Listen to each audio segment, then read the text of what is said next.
Hello, my friends. We'll give people a minute to get in here before we start.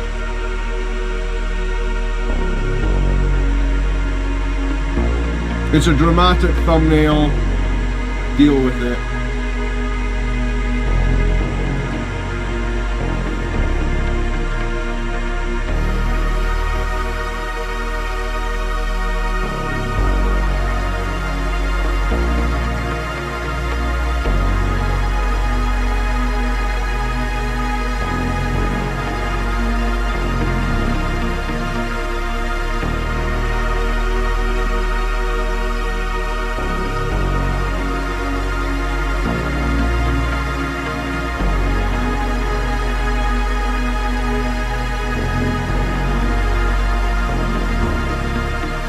Give people one more minute.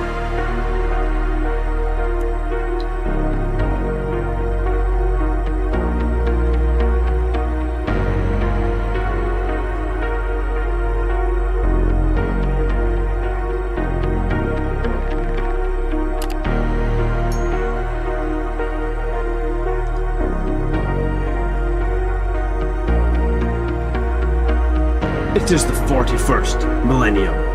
Mankind battles for survival across the universe, besieged on all fronts by the heretic, the mutant, and the alien. In the grim darkness of the far future, there is only war. One faction of Space Marines stands amidst the chaos, the mightiest of the Emperor's warriors, and a beacon of light in the darkness. This legion, the 9th Legion of Adeptus Astartes, the Blood Angels.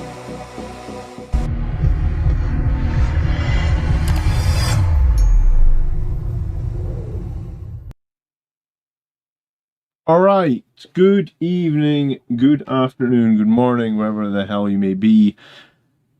We have the release of the faction pack. So this is the new detachments you're going to be able to use for Blood Angels. There is a 3. And then we also have the release over on the Warhammer community of the detachment points. And these are going to be important based on the fact that at 2,000 point games you will get 3 detachment points. You're able to spend these detachment points to create, I guess, your detachments for 11th edition of Warhammer 40,000. The 3 new ones for Blood Angels, they all come in at 1 point. The 3 that we had that were, I guess, competitive. I mean, they're not massively competitive, right? None of them really top 50% win rates. Are all in at 3 detachment points. So if you take them, you ain't changing anything. You ain't adding anything onto them. And then the 2 detachments from the Codex that are considered joke detachments because they're so bad are 2 detachment points. So, we'll have a look at the new detachments. Probably we're going to have a look at some Space Marine detachments and see if there's anything that you can combo up, because there isn't much choice here, unfortunately. And I was looking at like other armies, like There isn't a single 3 detachment point one for Space Wolves. There isn't a single 3-1 for Black Templars. So it just seems, for whatever reason, Blood Angels, the 3 that you'd want to do something cool with, are pretty much exactly the same as what you're going to be doing in 10th edition. There's going to be a lot of topics to get into, but please just shout at me in chat, and I'll try and cover them. There was a couple of other things to talk about that seem to be released today, and they were read by me on Goonhammer.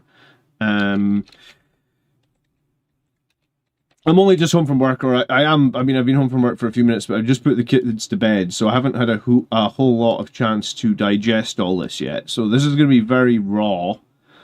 But what I saw over in Goonhammer is the Baal Predator is going to gain the frame keyword. The Sanguinary Priest is indeed confirmed as a support character.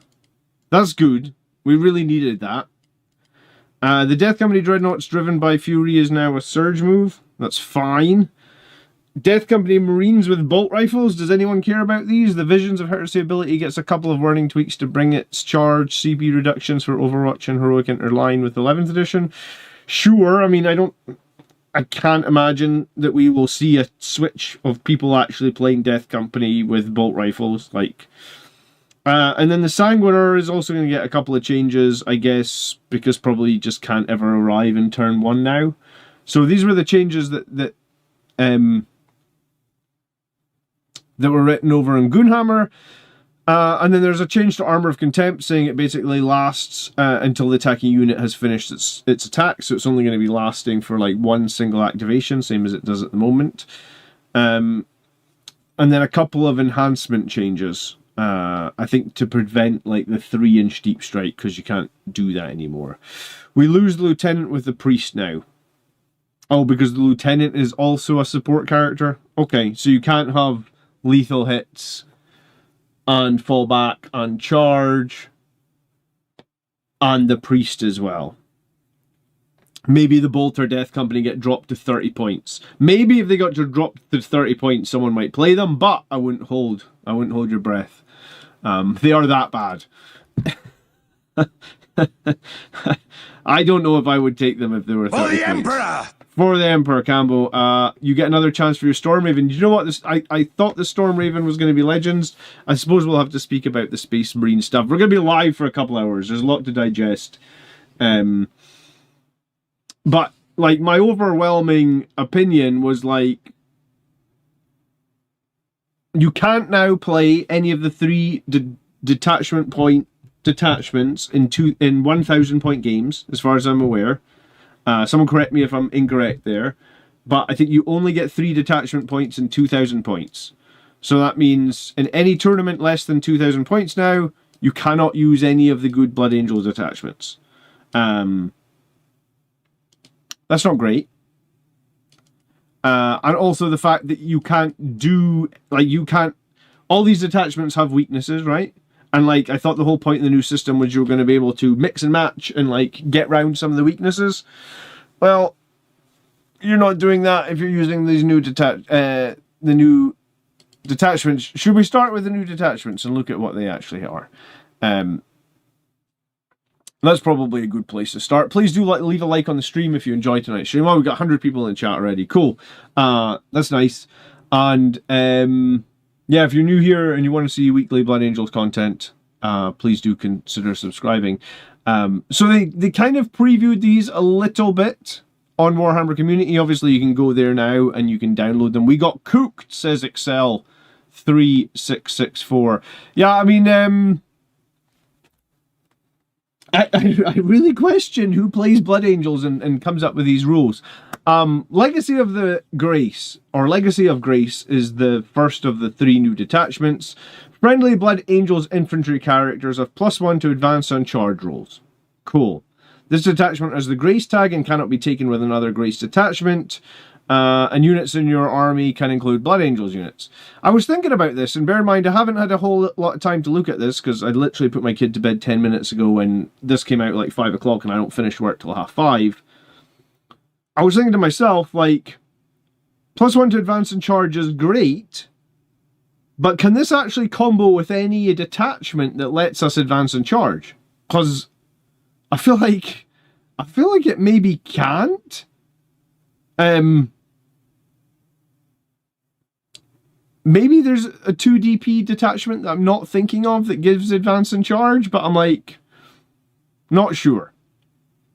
So it's enhancements, and we don't have the points for any of this, so we have to ad-lib and kind of decide if we think it's going to be good based on if we don't know the points.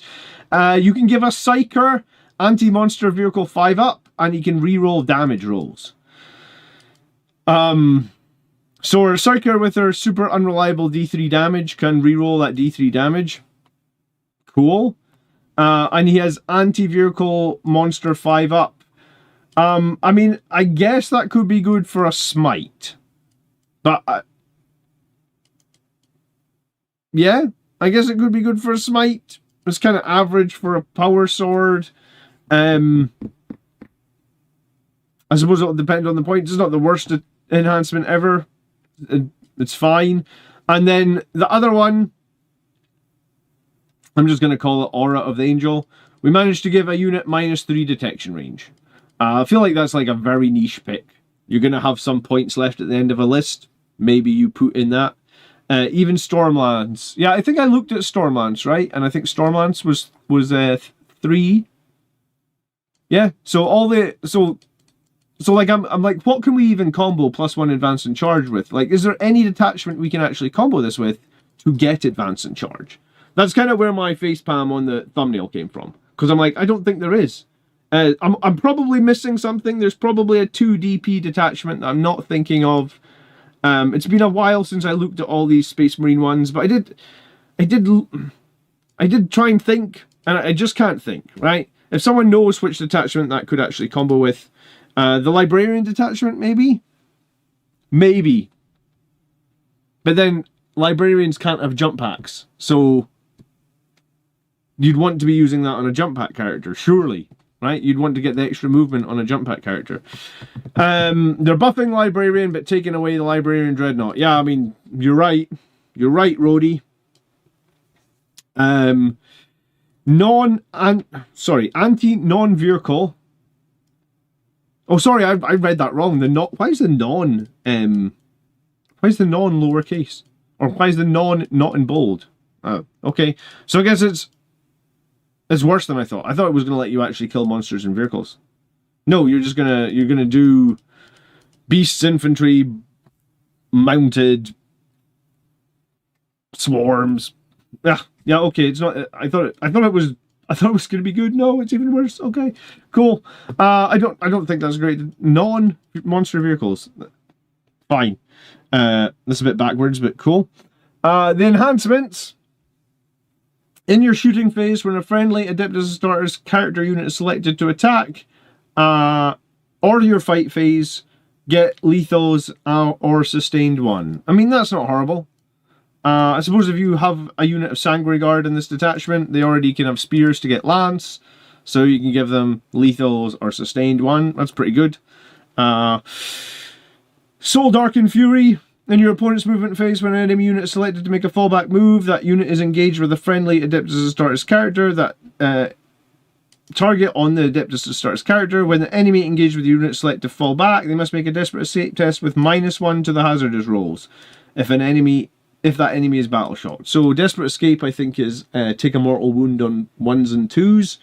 So you take a mortal wound on 1, 2s, and 3s if you're battle shocked. Or do you just die with Desperate Escape if you're battle shocked? I'm going to have to pull up the core rules as well, actually. For a new 40k. Core rules. Last updated ages ago. No. Oh, I downloaded the core rules. Hold on. Downloads. Core rules. No, I actually have them open, ironically. Okay. Desperate Escape. Can you not search this? Oh yeah, Desperate. Desperate Escape, you make a hazardous roll.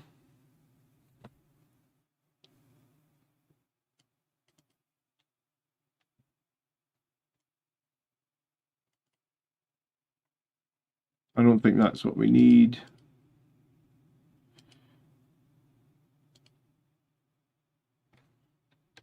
Someone remind me, desperate. So, if you make a fallback move, if it's a desperate escape, you take a hazardous roll. Hazardous roll is just a mortal wound on 1, 2s, or 3s, or I guess 3 mortal wounds for a vehicle. You don't ever lose models in desperate escape anymore. Is that correct?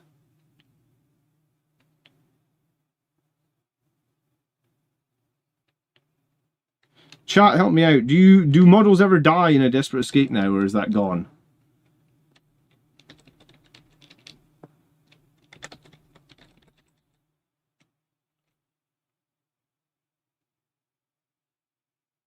Yeah, hazardous rolls fail on 1, 2, or 3. So you just take some mortal wounds. Okay, I mean it's not the worst enhancement ever, or worst stratagem ever. I mean, take some damage if you want to fall back. You just take damage. Thanks, Wish. I appreciate that. And then Aura of the Angel's Grace. When your opponent is selected to shoot, in the shooting phase, when an enemy unit targets a character unit, your unit gets a 5-up invuln save. So, what could that be good on? I guess Death Company getting a 5-up invuln save. Vanguard Veterans getting a 5-up invuln save. I mean, I guess if you gave like a character to unit of heavy intercessors.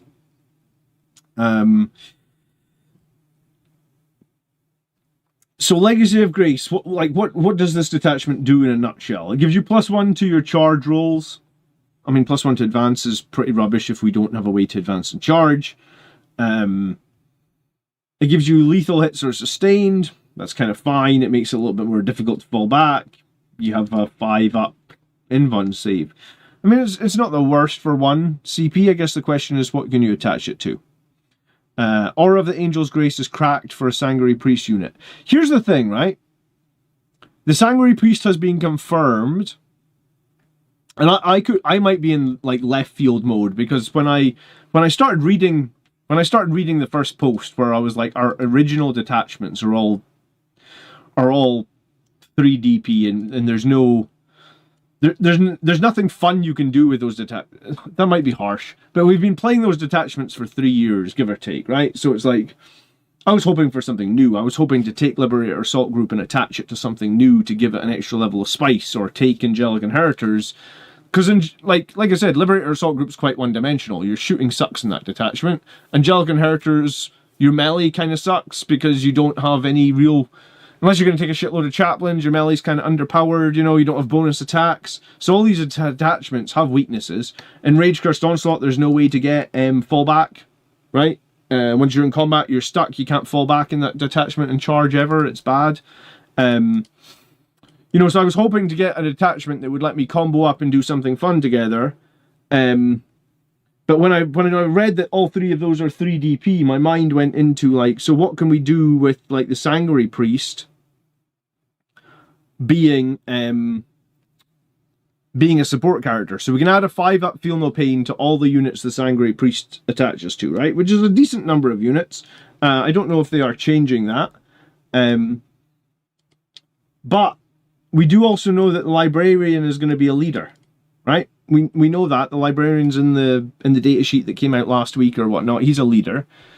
So, like, I was wondering what the overlap between, like, this is the Sanguinary Priest datasheet. Let me just pull up a Librarian. Librarian. And like, what are the overlaps, right? Let me pull that apart. So the overlaps, I guess, are Assault Intercessors, Desolation Marines, Devastators, Hellblasters, that's interesting. Infernus, maybe actually interesting with the new Battle Shock rule. Intercessors, Stern Guard, Tactical Squads. Why they're in different orders, I don't know. But yeah, so basically if you're on the Librarians list, you're also on the Sanguinary Priest list, right? So any of these units now could have a Librarian attached to get a 4-up invuln save, and the Sanguinary Priest attached to get a 5-up Feel No Pain. So all of these units have the same stupid mechanic that Catan have, where it's like 4-up invuln, 5-up Feel No Pain. Yeah, and what was I interested in? Well, Stern Guard could be interesting, right? Because the Sanguinary Priest gives them 1 AP in melee. We know Stern Guard already do like reroll hits and wounds. Yeah, Stern Guard veterans reroll hits and wounds. We know that potentially combi weapons are going to be made different. So combi weapons might be good, but if not, Sternguard bolters. So they're assault, they're heavy, they're 2 shots, rapid fire 1. So based on this detachment right here, we could give them sustained 1 for 1 CP. So you could have a unit of Sternguard led by a librarian with a Sanguinary Priest. We can give them sustained 1 in shooting. And then when we go into melee, yeah, we only have like, what do we have in melee? Like close combat weapons, but we now get 1 AP because the Sanguinary Priest. So it could make tactical squads overpowered. I was waiting for you to say that, Matthew. Sternguard plus Blade Guard have -1 damage in first company task force and can take a librarian in the Sanguinary Priest. There'd be no point taking the librarian if you have the Blade Guard, right? Because Blade Guard already have storm shields. But the fact that the priest can attach to some things that maybe... And we were talking last night on stream, Infernus Marines, which we all think for the most part are shit, right? Like I have 20 Infernus Marines. I haven't built them this entire edition. I've thought they're really bad. But their ability, whenever they shoot against infantry... is this Infernus Squad? Yeah. It's not showing. I'll type it in again. Infernus Squad, when you shoot against infantry, you make them take a battle shock test at -1 from this incendiary terror rule. Well, if you had 10 Infernus Marines with a priest for a 4-up invuln, and for a librarian with a 4-up invuln, the Sanguinary Priest for the 5-up invuln, you're getting to shoot 10d6 flamers on Overwatch as well, or 10d6 heavy flamers, because that's what they are now. You would have melee, because the Sanguinary Priest is giving you AP1 in melee. You're forcing extra battle shock tests at -1, which is not horrible anymore, because battle shock doesn't auto-pass. I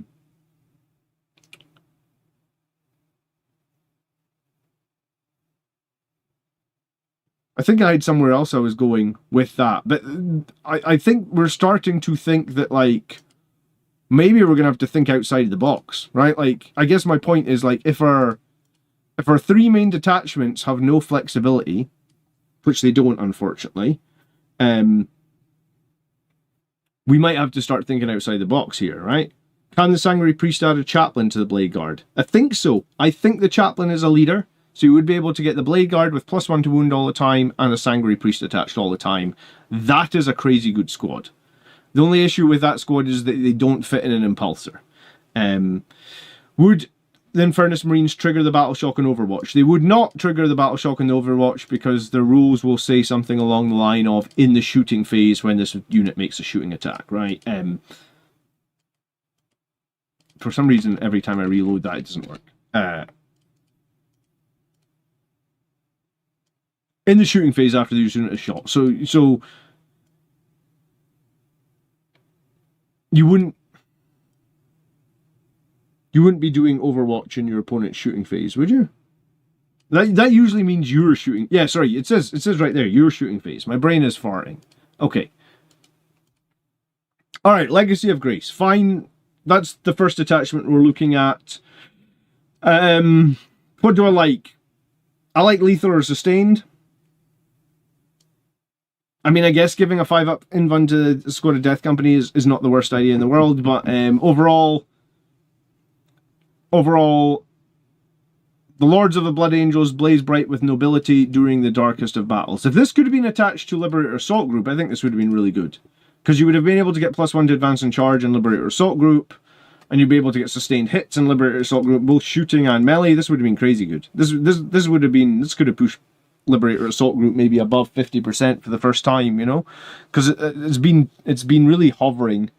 If you ever want to check win rates for detachments, I mean, this will be harder to check in the new edition, but I use the website StatCheck, which is a free website, and right now Liberator Assault Group is at Liberator Assault Group is a 44% win rate detachment. Rage Cursed, Unangelic Inheritors are 50 and 51. So it does really beg the question, is Liberator Assault Group a 3 detachment point detachment when it is below, right? It's below the number that Games Workshop say, because they like detachments to sit 45 to 55. That's the plus or minus 5% that they talk about, or they used to talk about in their meta watch. So it is below the number that they like to say is a competitive detachment, but they have costed it 3 battle points, or 3 detachment points. Hence the face palm in the thumbnail. You thought it was just bait to get you to click on my thumbnail. No, I'm just telling the truth. Next detachment. Lag is lower because it's the most popular one in the long run. Yeah, but lag isn't that strong, man. Like, I have been playing lag and getting my ass kicked for months with lag. It doesn't do well into a lot of matchups, like Tau, Eat It Alive, Necrons, Eat It Alive. -1 damage is a huge problem for that detachment.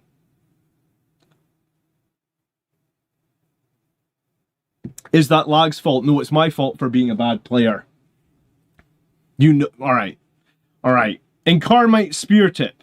Someone was saying this one, I think right before I got on stream, someone sent me a message about this one. Hold on, let me see.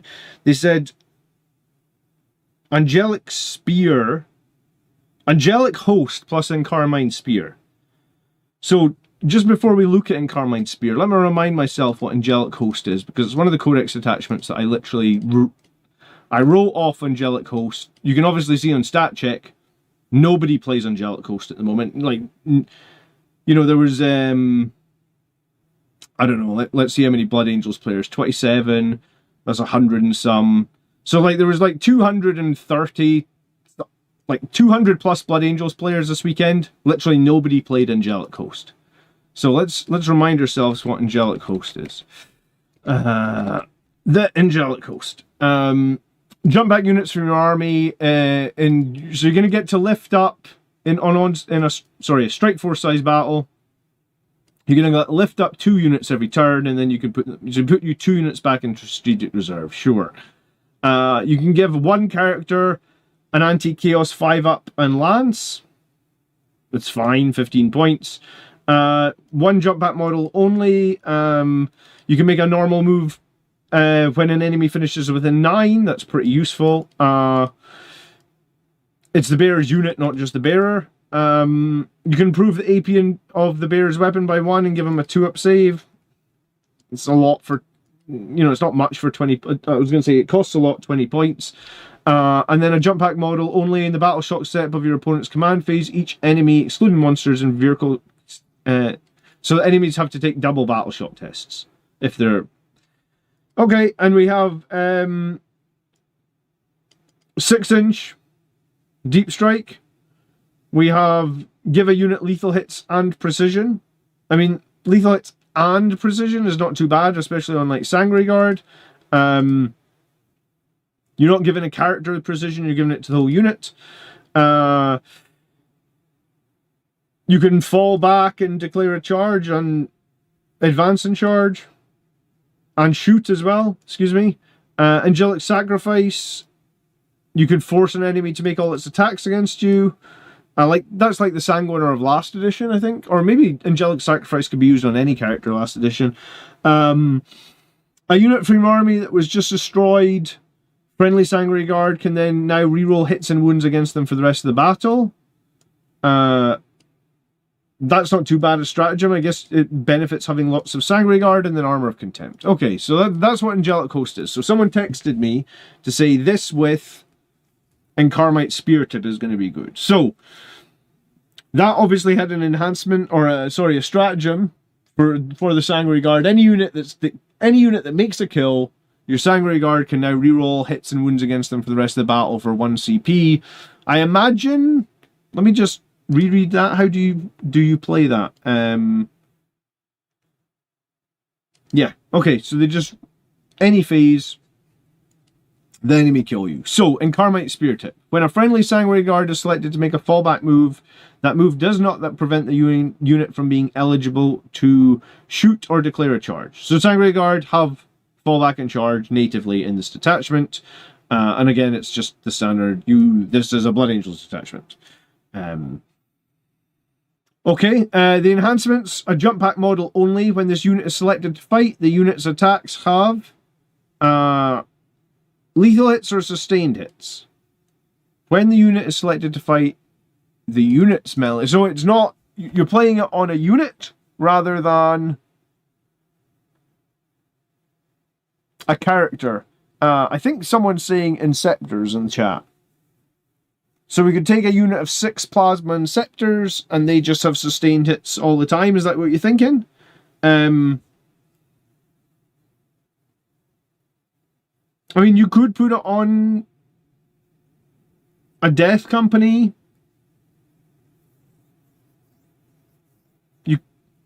You could put it on like a captain leading the new Vanguard veterans. I very much doubt we're going to see suppressors in any detachment. I am actually surprised if suppressors are not going to be legends. We got 181 people in here tonight. Cool. We're at 49 likes, so let's try and pump up that like number, guys. I appreciate it. All right, Shadow of Abomination, a jump pack unit, a jump pack model only. Once per battle. When this unit is selected to fight, you can use this ability. If you do, this model's melee attacks have +1 damage. I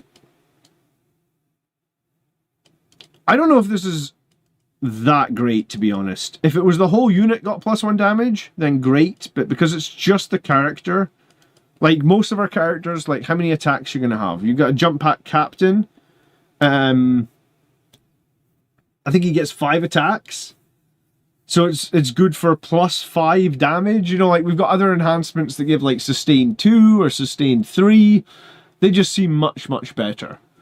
I'd rather have sustain 2 than +1 damage, I think. The only situation this is good in, maybe, is like you have a Thunder Hammer and you're fighting against a Catan. Right?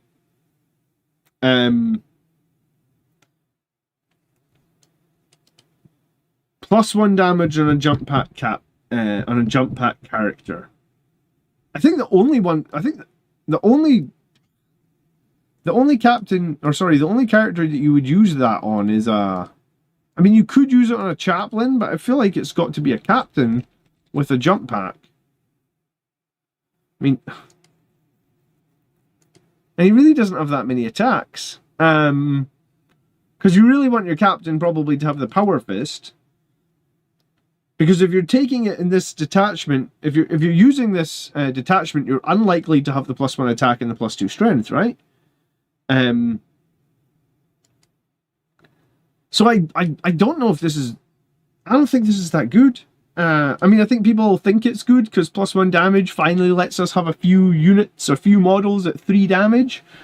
Well, sorry, it lets us have one model at 3 damage. I don't think that's meaningful enough. Considering the things you're going to struggle against, you're still going to wound on like 5s and stuff. Yeah, I don't know. +1 damage just doesn't feel meaningful enough to me.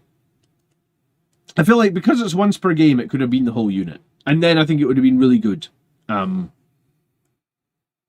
mean, I think it's even still hard to use once per game, because you, at the start of the battle, you would say to your opponent, this is my unit that can get +1 damage, and then they'd be like, oh shit, let's just avoid that unit, right?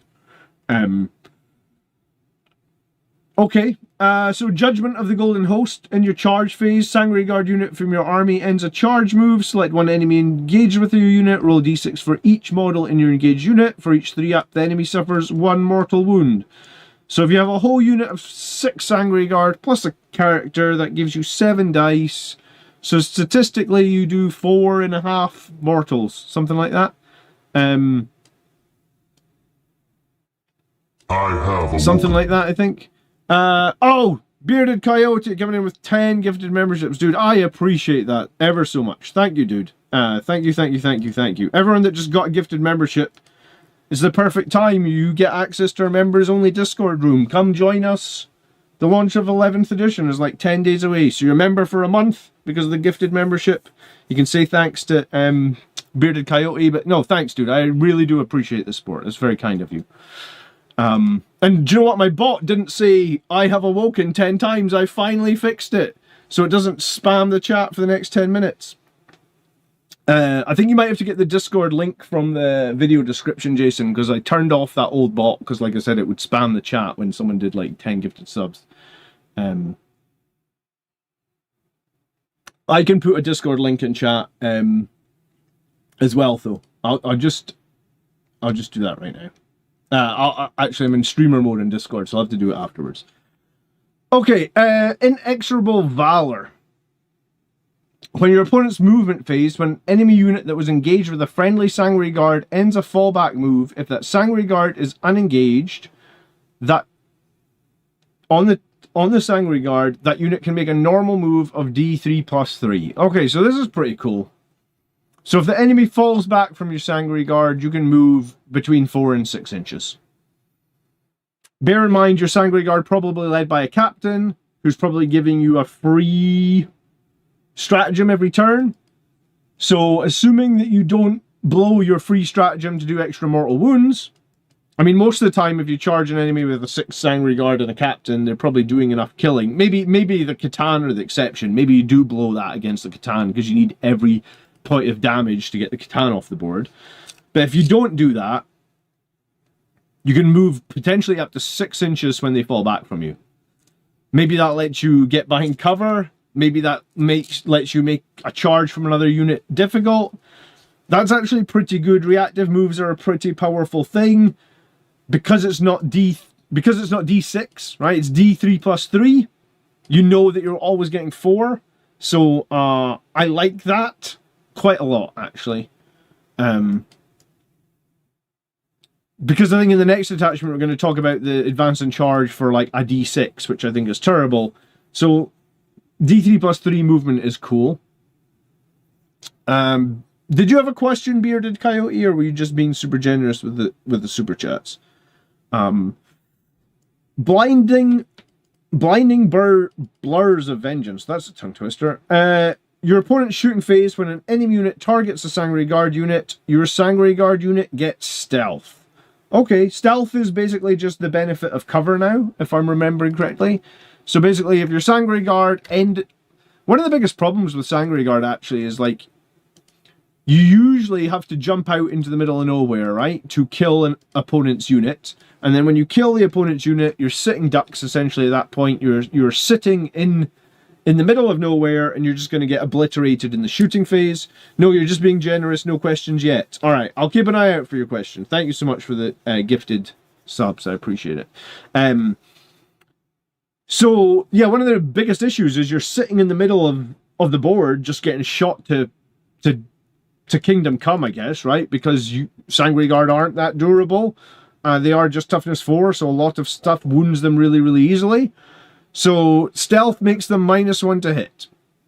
They basically get the benefit of cover for wherever they are, and that's better than Armor of Contempt for the most part, right? Because Armor of Contempt only lasts for like 1 activation.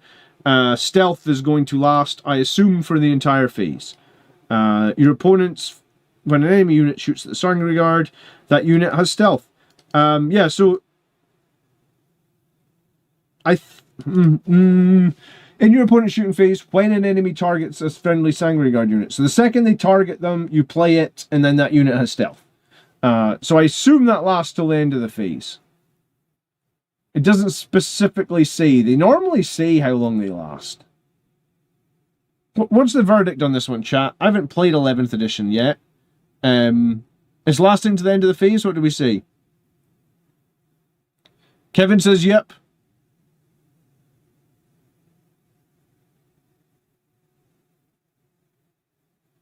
A librarian plus a Sangre Police plus 10 assault intercessors. It could be okay. Yeah, I mean, given all the assault intercessors, that would be a good unit to deal with a Catan, actually. Will I make a comprehensive video of the rules? My head begins to wander off. Yeah, I mean, all I do on this channel is make videos on how to be better at Blood Angels and compare rules and compare units and give you combos, man. So, yeah, I will do... You know, I'm excited about a new edition because I feel like I was getting a bit... Like, I'd made every video possible for 10th edition. So for 11th edition, I'll make every video you want. Just leave a comment on like any of my streams with what video you need, and we'll get... brothers! We'll get round to you. Thank you very much for the Salt Shaker Vintage Flanker and the €1.49. I appreciate it. Have you checked the Doom one yet? Because I have opinions. No, I think we're getting to the Doom one next. What is the Vanguard detachment doing for Incarmite Spear Tip? I don't see it. The Vanguard detachment is the detachment where your whole army used to get stealth if you weren't within 12, right?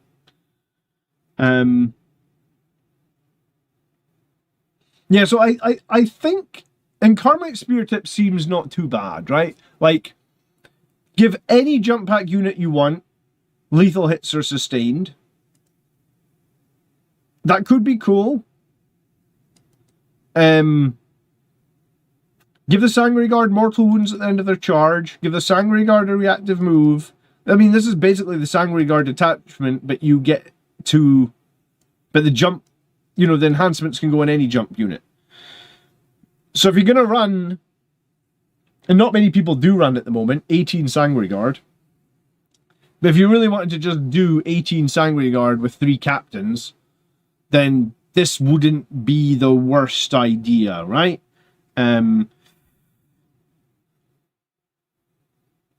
But there's... Don't even bother with the third one. Well, we're going to read the third one. But I kind of know where we're headed with. I think that they said... The first detachment has a grace keyword. Sorry, I should have mentioned that. Legacy of Grace. So you can't combo that with any other grace keyword. Keep in mind, there's also a tax being rumoured. I have heard that there's I think this only came up last night. Apparently there's a tax. If you take 3 of the same unit, they will cost more to stop you just spamming the same thing. Which is ironic, because if you think about like Catan, they're 3 different individual units. So they won't get penalised at all. Man, I think I have a... I think I just have a secret hatred for Catan. Like, I hate playing against them. I don't think they're skilled. I don't think it's fun. But my 2 damage weapon just doesn't deal with Catan very well. Rip for 6 Votan Sagateurs. Yeah, I mean, mate, are dedicated transports going to have the tax as well? Is that a thing? Okay, third detachment. It is the Wrath of the Doomed, and this is the one that I said that I just didn't understand when they shared the little details about it on the Warhammer community site. I guess we've got all the details now, so let's go into it. Wrath of the Doomed. A friendly Death Company unit is selected to make an advanced move. You can use this ability. If you do, that unit suffers D3 plus 1 mortal wounds. That move does not prevent the unit from being able to declare a charge. So, Death Company can advance and charge at the cost of D3 plus 1 mortal wounds. It doesn't specifically say... there's no caveat. So, your Death Company Dreadnought could do it.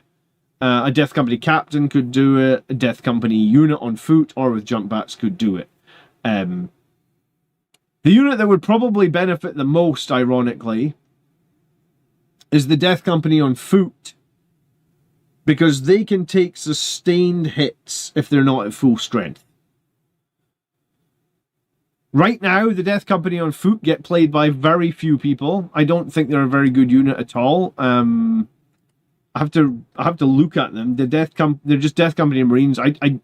We're not going to look at the Death Company Marines with bolt rifles. I'm just not going to do it. I just think they're that bad. So, the second they lose 1 guy, they get sustained hits. So they could have like a 5-man unit popping out of transport, maybe with a chaplain. What do you hate more about Catans or Defilers? Probably Catans, just because I've lost so many times to them. Defilers have maybe played like 2 or 3 times. I've maybe only lost like 50% of the games. Whereas Catan, I just lose all the time. Because most of the Liberator Assault Group lists I build have a crap load of 2 damage in them. And when 2 damage becomes 1 damage and then they feel no pain a third of the time, it's just horrific, right? So the war gear options are a couple of Eviscerators, 1 guy with a Thunderhammer. So in the 5-man squad, you get 1 Thunderhammer, 1 Eviscerator, and 3 guys with chainswords, and you get sustained 1, and you could have a chaplain for +1 to wound. I think it's... I don't know, I just don't think it's enough, right? Take D3 plus 1 mortal wounds to get advance and charge. That seems really punishing. I think even if it had been just D3, that's still quite punishing. Because you're still losing a model over 50% of the time. Whereas this way, I never even thought of that. Like, yeah, you're kind of losing a model like most of the time, right? Because even if you roll a 1 or 2, then you've got to do a feel no pain on a 6. So most of the time you're almost guaranteed to lose a model. I wonder if I could work out the maths there, but like, if,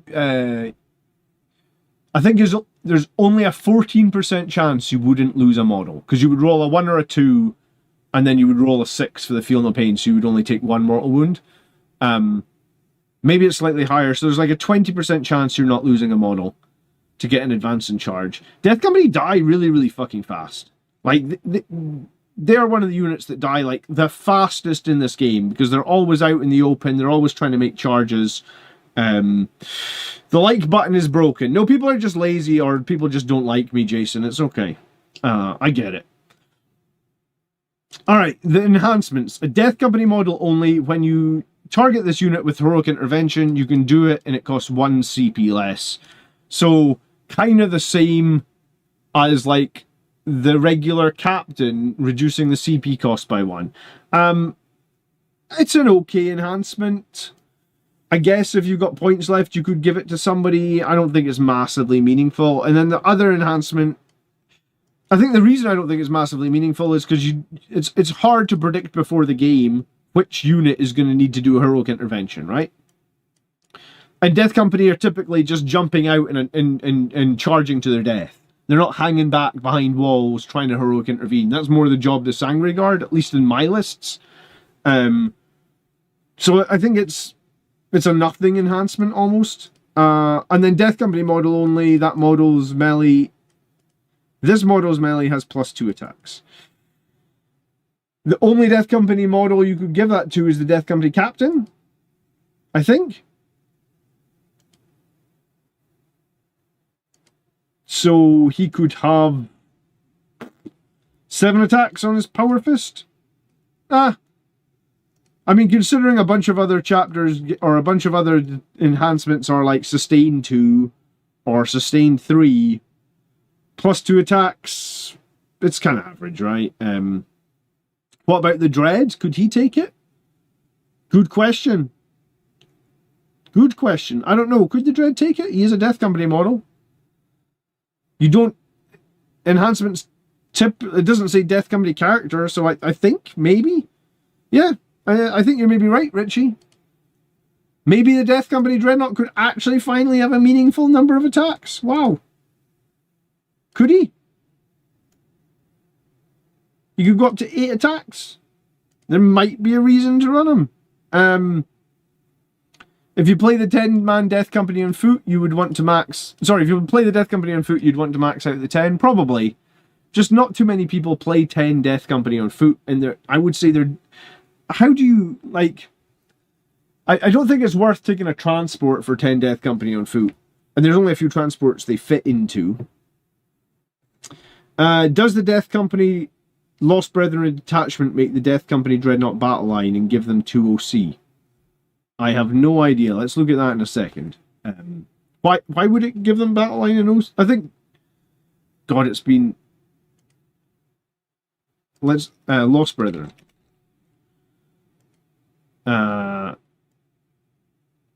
Did they FAQ Lost Brethren? Is this the full rules, or did they FAQ it at some point? Oh, yeah, I'm not sure. He's being sarcastic. Okay.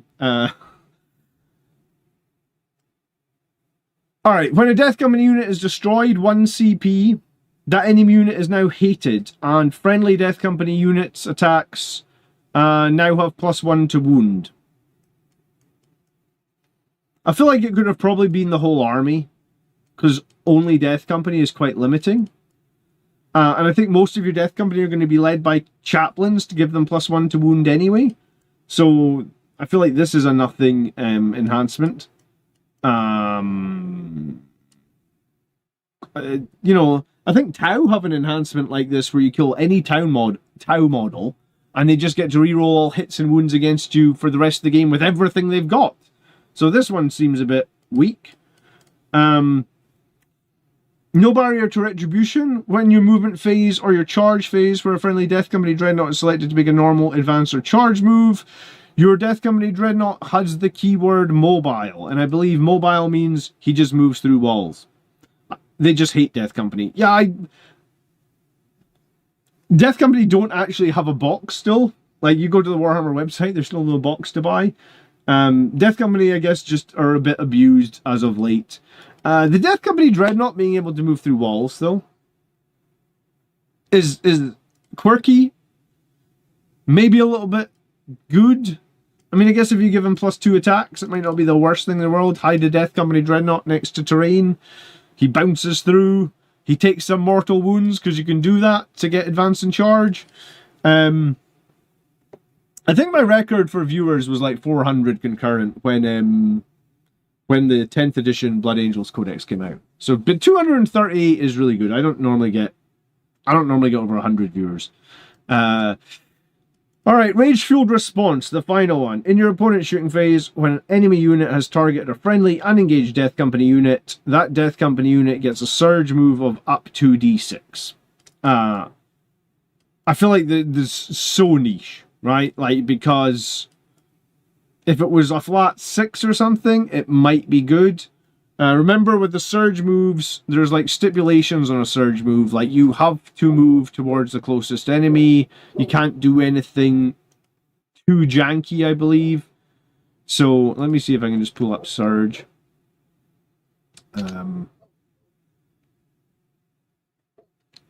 Where is it? I think it was, yeah, surge moves. So, if you're not battle shocked and you're not engaged, you can select the closest enemy unit to the surge target. You must end engaged if you can. Each model can end, if it cannot end its move engaged to the surge target, it must move as close as possible to the surge target. So, surge moves don't really have, you know, like, you couldn't surge diagonally and get a little bit of cover or something like that, or make it difficult for your opponents to shoot. You have to move as close as possible to the surged unit, and because it's only a D6, like, I have a real question mark around a surge move of D6, right? Like, reactive moves are really good. The one that we just looked at, the Sangre Guard, D3+3 is really good. D6 is like, it's so random, right? You're going to pay a CP. It's like when you reroll in advance, right? Like, it's just, you just gotta get, you know, I don't know, unless they're shooting you from point blank range. Death Company do not have durability, so typically maybe you just surge forward and another unit shoots you off the table. Excuse me, Craig Rossiter 5040, thank you so much for the 5 gifted memberships. I appreciate it, dude. Everyone that just got a gifted membership, you've now got access to our members only Discord room with the new edition coming out. Make sure you join. Surge moves are indeed capped, 1 per phase, so you can't have them shoot your Death Company Dreadnought and make a surge move and then play this to get a second surge move. You can't do that.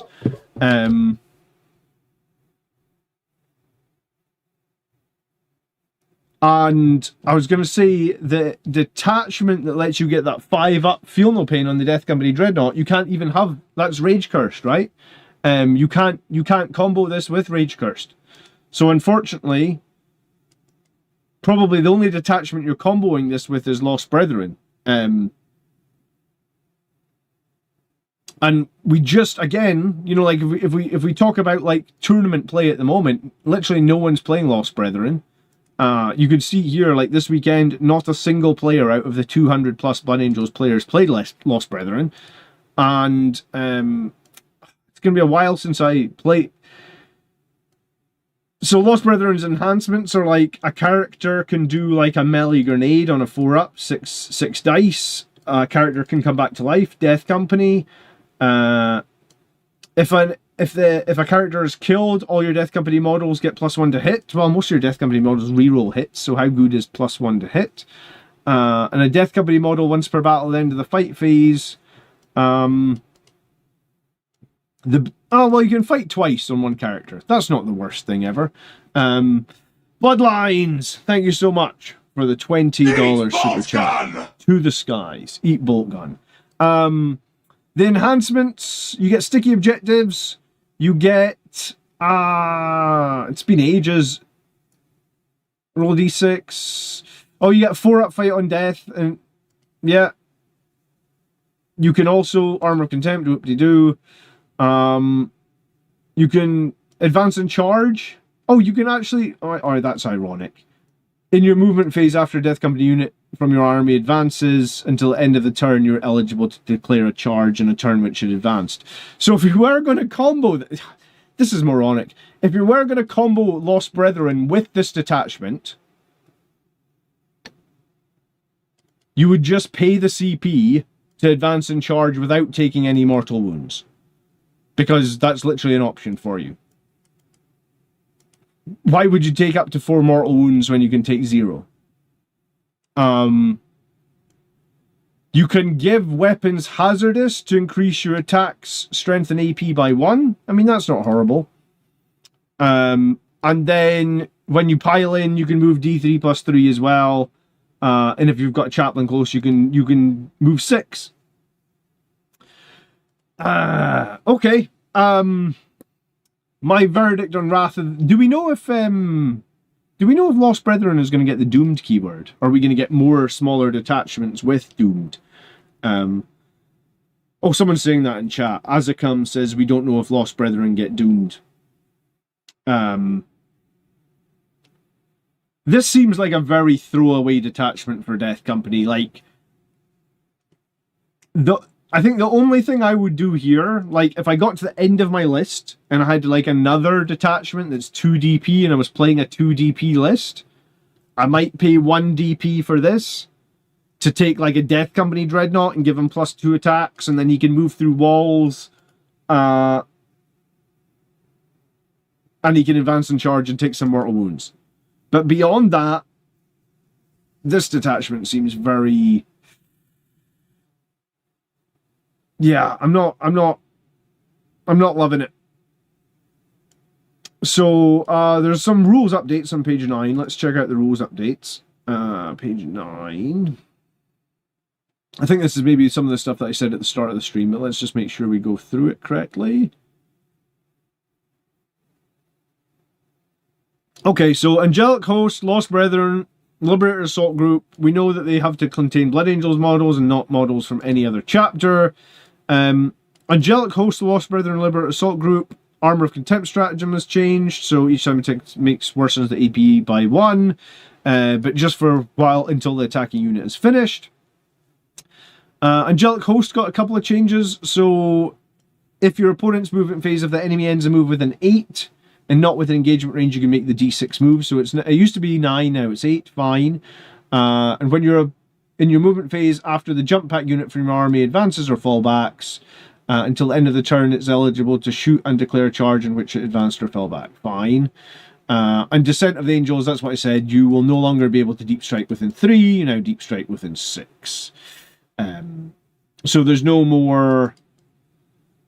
If you do deep strike a unit of Sangre Guard, your Infernal Pistols are going to be out of range. Why can't the Dreadnought get +2 attacks, dude? The Ball Predator has been given the frame keyword. I don't remember what frame means. Let me bring up the rules for a second and search frame. Frame.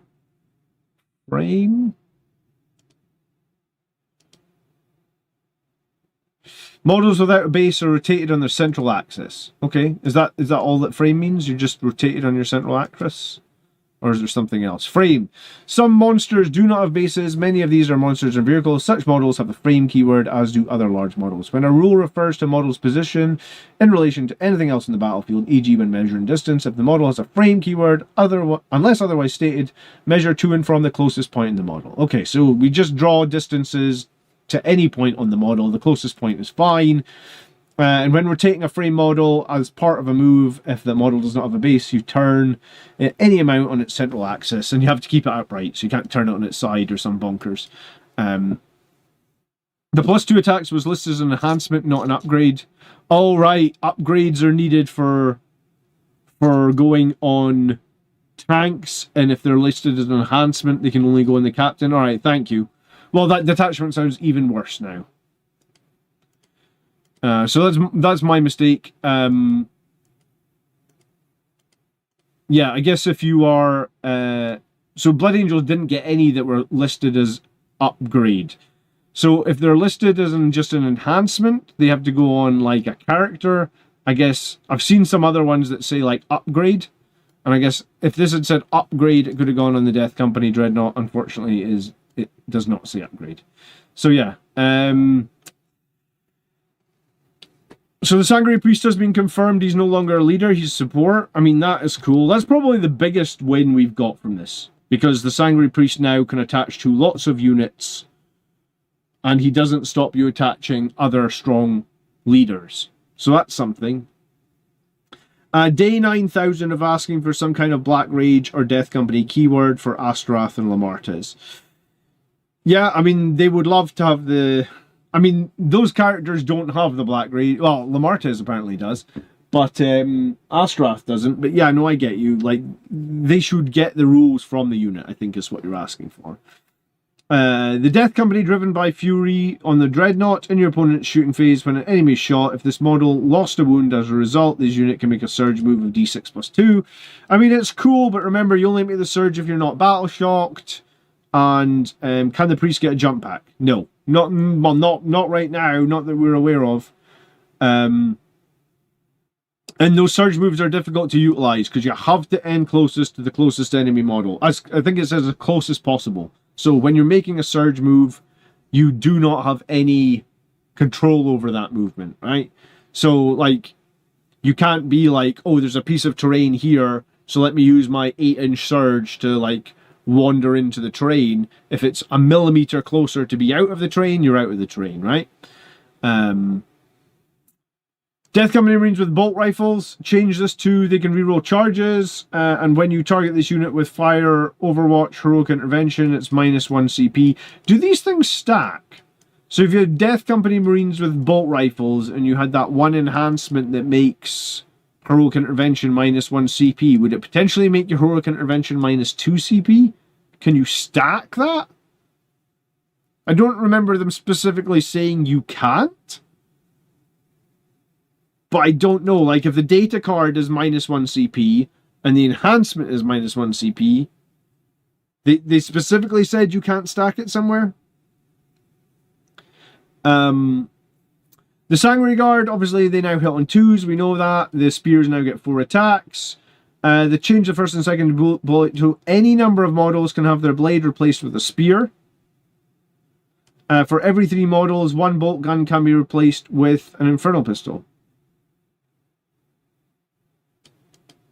Change the first...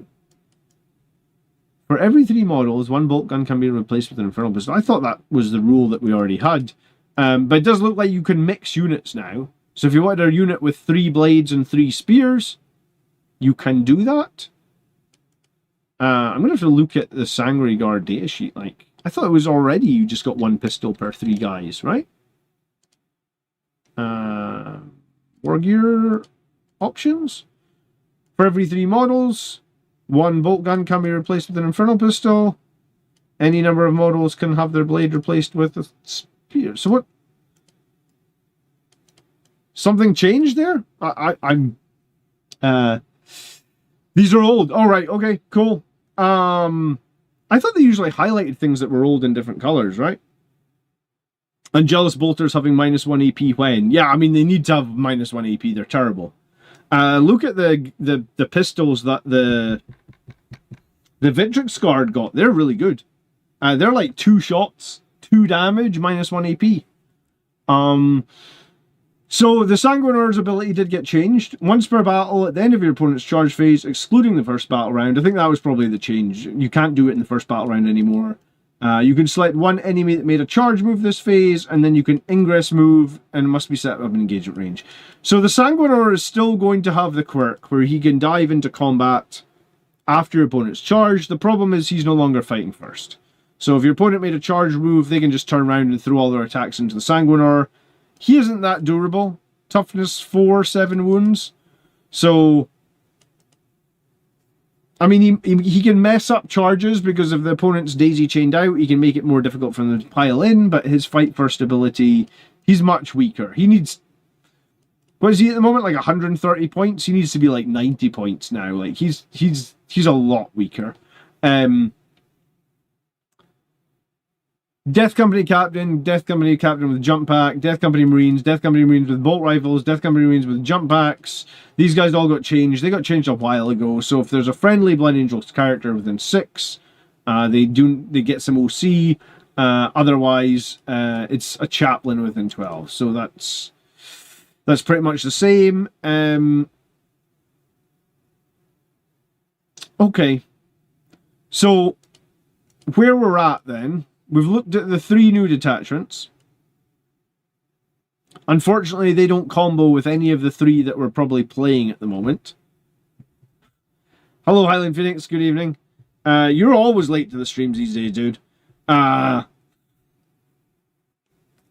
Brethren, I think, is... I mean, like, I recommend you don't play Lost Brethren. So the one thing that we've maybe seen that could potentially be good, right, is Angelic Host plus Legacy of Grace.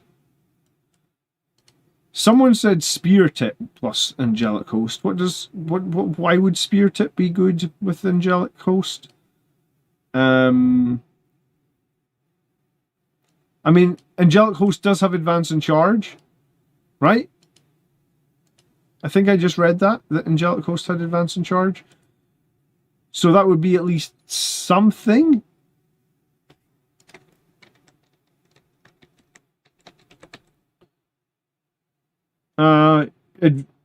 Declare charge. Yeah, so that the +1 to advance and charge would work with Angelic Host. You'd be able to get an advance and charge.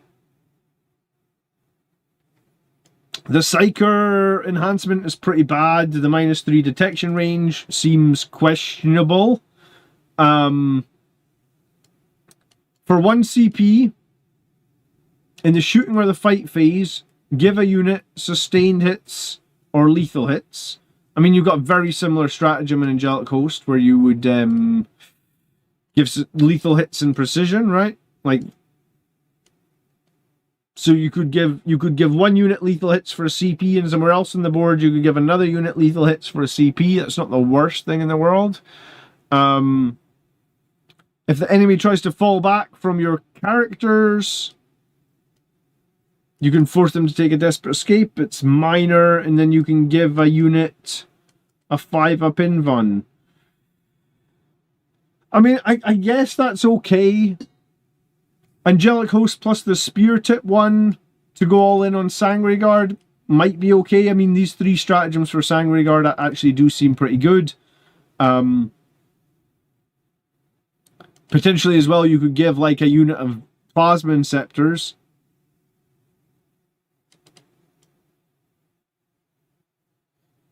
No, you can't give it to Plasma Inceptors because they can't be led. Excuse me, I said that. So because this isn't an upgrade, this needs to go on a character, right?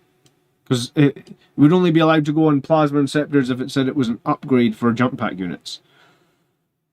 So it would have to go on a captain.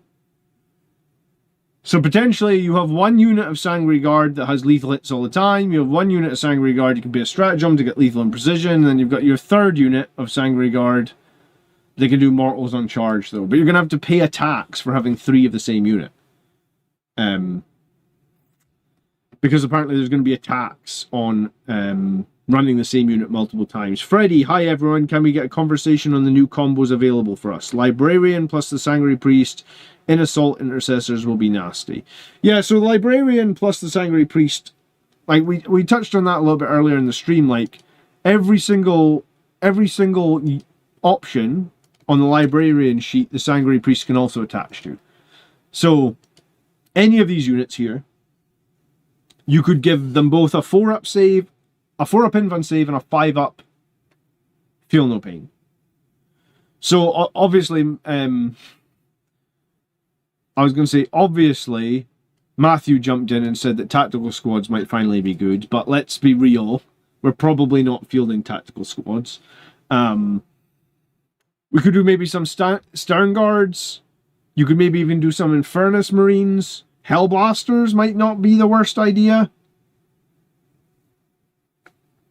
If you took the Hellblasters in a in an attachment where you could get sustained hits. We took the Sternguard in a detachment when you get sustained hits. They're a little bit good in melee as well because of the Sangre Priest.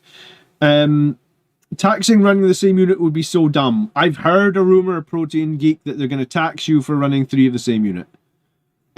Or every unit you take that's the same is going to incur a tax.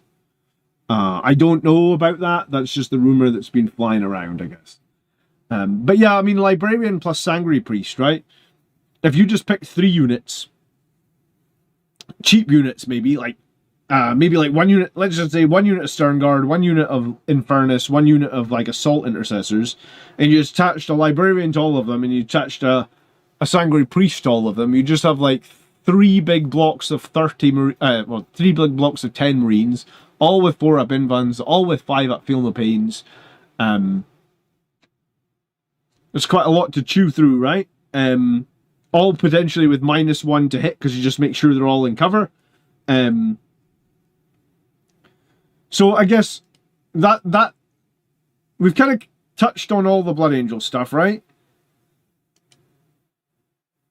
So faction pack Space Marines.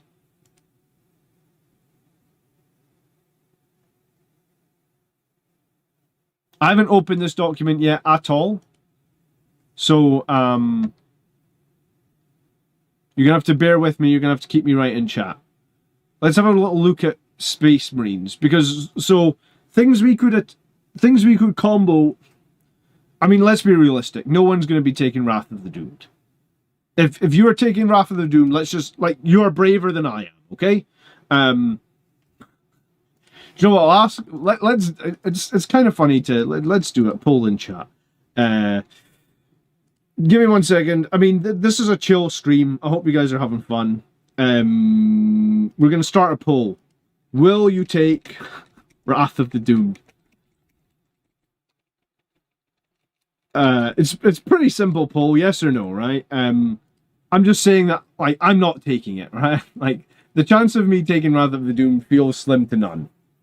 I also kind of don't want to take Angelic Inheritors, Liberator Assault Group, and Rage Cursed because I don't want to say I'm bored of these detachments. But these are the detachments I have literally been playing every week for 3 years. I was wanting to do some new shit, right? So the new shit is Incarmite Spear Tip or Legacy of Grace. Maybe Angelic Host could team up with one of those two. But that's your only new option, probably, for Blood Angels. So then it comes down to what 1-point detachments for Space Marines, and I guess there's 3 of them. The Fulgris Task Force, the Librarian Conclave, the Subversion Assets. Are any of those 1.1s good with Angelic Host? And then the 2.1s. So everything that's 2-point. But I think some of these 2.1s may need specific factions. Like, I think Hammer of Invarni is a Imperial Fist attachment. So you're not taking that. Forge Father Seekers is an Iron Hands attachment. So you're not taking that, right?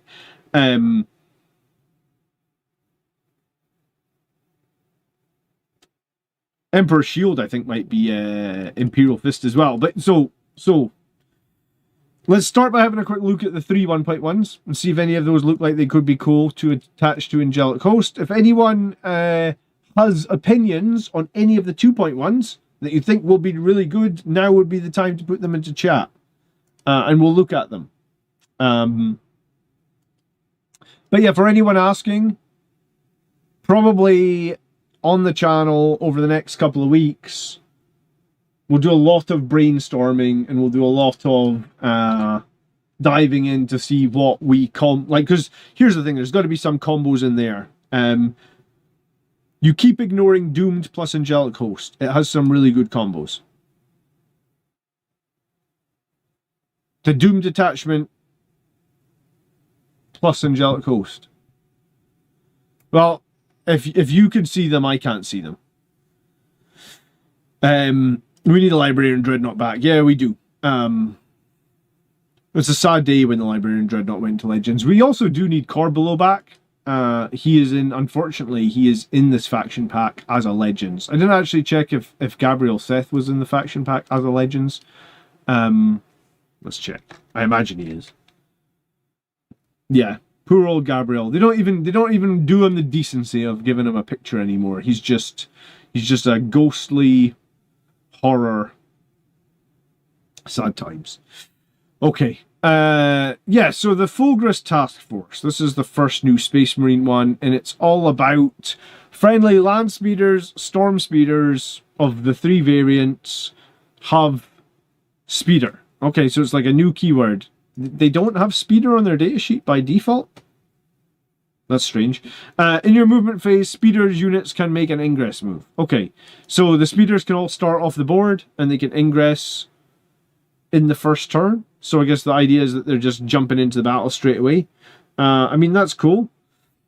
A speeder unit only. This is an upgrade. So this is what we're talking about in the other one. So you can upgrade one of your speeders to reroll damage and rolls to determine the number of attacks of a weapon.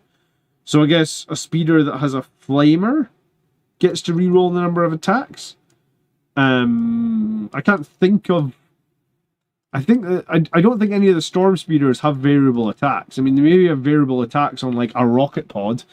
I suppose you could reroll the number of attacks from a rocket pod. And then the other one is a speeder can ignore cover. Okay. When you're shooting phase, select a friendly speeder unit that's selected to shoot. Select one enemy within 24 inches of that unit. The enemy has +6 detection range for unit being shot, so it's easier to shoot stuff that's hiding in terrain. In your opponent's movement phase, when an enemy unit ends within engaged 8 inches of your speeder, you get to make a normal move, so reactive move so they can't charge your speeders. Cool.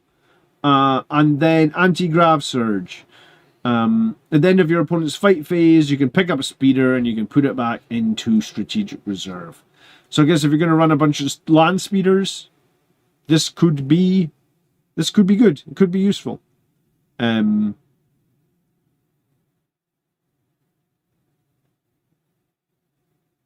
it doesn't really combo with any of our with the detachments for Blood Angels that we have, but I mean, I guess if you're going to run a bunch of speeders, fine. Librarius Conclave. So this is a detachment you get for adding lots of librarians to stuff, and there's a lot of like bookkeeping with this detachment because each psyker at the start of the battle round select one of the following discipline abilities. Friendly psykers have this ability, so you can get extra movement, you can get extra hits and wound rolls, you can get extra AP, you can get extra strength, and you can ignore ballistic skill, wound, and hit modifiers. You've got an enhancement that lets you advance and charge. I mean, that could be cool on a Terminator. When this unit is selected to fall back, if the such and such discipline is active, you can fall back and charge. So yeah, Terminator Librarian could take some use out of that potentially. And then there's another one for a Psyker, only this one says excluding Terminators. In your opponent's movement phase, when an enemy unit ends a move within 8, you can make a normal move of up to D6, or you can get a 6-inch if the divination discipline is on. Okay. Well, they have a lot of enhancements. So another Psyker can take something. This enemy cannot target with snap shooting, so that means that you can't be overwatched. I think snap shooting is now Overwatch, correct? Temporal Corridor. At the end of the fight phase, you can put this unit back into strategic reserve. If you had such and such an enhancement available, you can potentially then come back via Deep Strike. And finally, you have an anti-monster 5-up Psyker, and you can get sustained hits 1. This unit has the sustained hits 1, so it's not the character, it's the unit. So you could... I'm trying to think what that would be good for. Hellblasters again, with a Librarian. You know, like... I suppose the thing we were talking about is attaching lots of Librarians with the Sanguinary Priests to get +1 to... sorry, not to get +1 to wound. Sanguinary Priests, plus Librarians, plus other units. This could actually be good for them, right? Because you've got a few different things you can play to make Librarians better.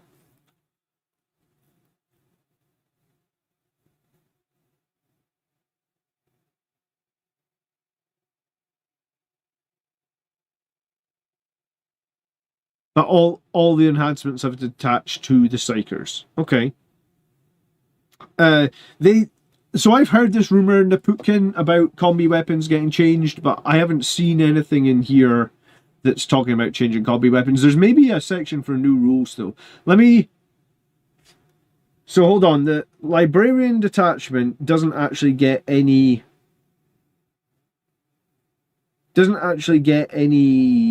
stratagems. Is that correct? It's just a detachment that makes your librarians a little bit better, but there's no stratagems for that. It's just attach your librarians, take a bunch of enhancements, pick each turn which discipline you're doing, right? No strats? Alright, cool. Before we look at the final detachment, then let's see if there's a section for rules updates. Page 61. Page 61. Is this going to be... I bet you this is just going to be all the rules updates, though. It's not going to necessarily differentiate what's actually changed right now, which is going to be annoying.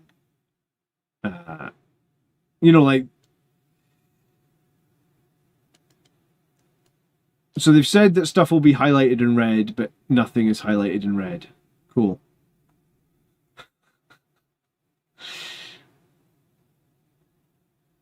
Oh, changes after the first iteration will be highlighted in red. So this time we're just supposed to know, I guess. See, because this is talking about Oath of Moment, which is old stuff. I'm just going to search for combi weapon, or just scan it for combi weapon.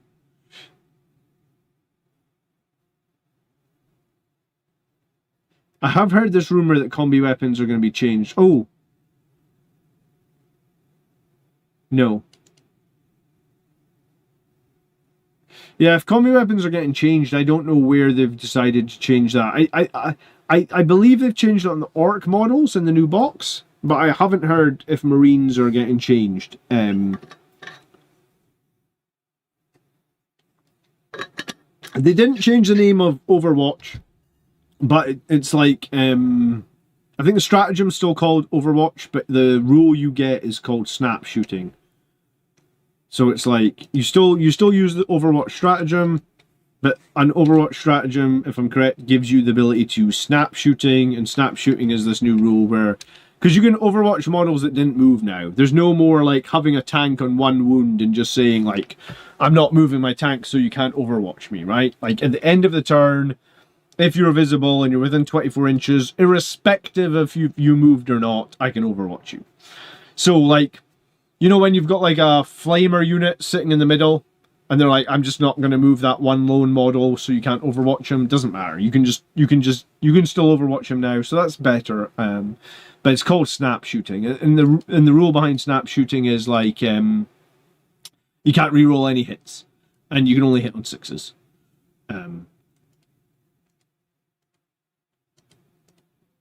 Okay, so Librarian Discipline lets you buff a bunch of... You know, the Librarian Discipline is somewhat interesting, I guess, right?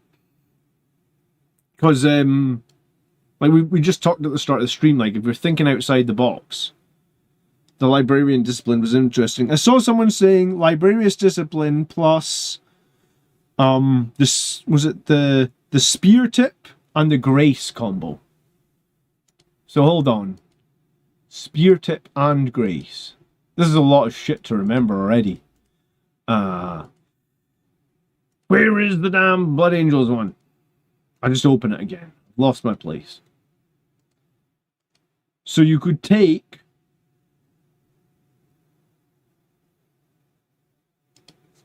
Legacy of Grace, so you get Advance and Charge. You can get lethal hits, you can get sustained, you can get Desperate Escapes if they fall back, a 5-up invuln save. Then you take Spear Tip, so Sangre Guard units they have enhanced, so all your Sangre Guard have +1 to Advance and Charge and Advance and Charge natively. You give one of those units, again, lethal hits or sustained. Sangre Guard get like mortal wounds on the charge or reactive moves if enemy fall back. And Sangry Guard can get stealth. And then you could take that librarian stuff to buff up your librarian, and all your stratagems would be used on the Sangry Guard. So that's a pretty wild combination of comboing up 3 together. Do you know what? I might start with that. Like I said, I feel like I've played Angelic... I know that I've played Liberator Assault Group for like 18 months, and I played Angelic Inheritors for like a year. I guess I played Rage Curse for like 6 months. It really wasn't my favorite. Maybe 4 months or something. So I want to try something new. So maybe the way I'm starting is going to be Spear Tip plus Legacy of Grace plus one of the Space Marine ones. I actually wanted to run some speeders, just because land speeders are cool. Is it looking bad? It's medium, and apparently Wrath of the Doomed is coming in is very bad. Like 10 people like it, and 80 people don't like it. Maybe I'll try Wrath of the Doomed at least once. How about that? But I must admit, it's a shit show. Don't sugarcoat it at all, right? Okay, sorry. Let's look at the Subversion assets. I think Subversion assets is going to be underwhelming because I think it's going to be Phobos stuff. And if history tells me anything about Phobos units, is you probably only want like 1 or 2 units of Phobos. Friendlies, so nowhere to hide. Phobos and Scout units have the following. In your shooting phase, this unit can select 1 visible enemy within 12, and then you can detect them. Okay, cool. So your Phobos units detect you a little bit. You can give a Phobos model Lone Operative or Stealth, or you can give a Phobos unit only. This unit's attacks that target hidden units have +1 to hit. I honestly don't know what unit that would be good on.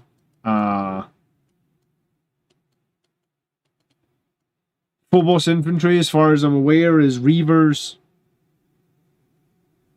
Incursors, Infiltrators, all of which have pretty shit guns anyway. Like, I think the Infiltrators and Incursors have no AP on their guns, and the Reavers have 1 AP on their pistols. Maybe Reavers have 2 AP on their pistols.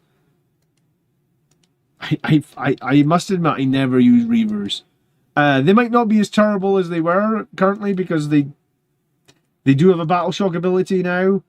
Well, I mean, they've always had the Battle Shock ability, but Battle Shock is a little bit better now. Their pistols, I think they had -2 on their pistols for a while. They have -1 precision, so you can give them +1 to the hit roll. I mean, like, whoop-de-doo. Eliminators.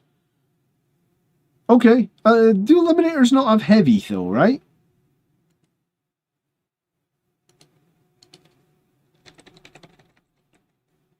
Oh, and maybe suppressors? Oh god, we're clutching at things here, aren't we? Let me just click the Phobos keyword. The last fusils have heavy, the sniper rifles have heavy, so +1 to hit doesn't really help then. Eliminators, Incursors, Infiltrators. It's an infantry. Reavers. I would have thought that suppressors had the Phobos keyword. They don't? Okay. I really would have thought that they had the Phobos keyword. Aren't they in Phobos armor? No? Okay. I mean, I guess they've got heavy. They're a little bit better as well now, because, yeah, so... this feels like a rubbish enhancement. I don't know why you would take it.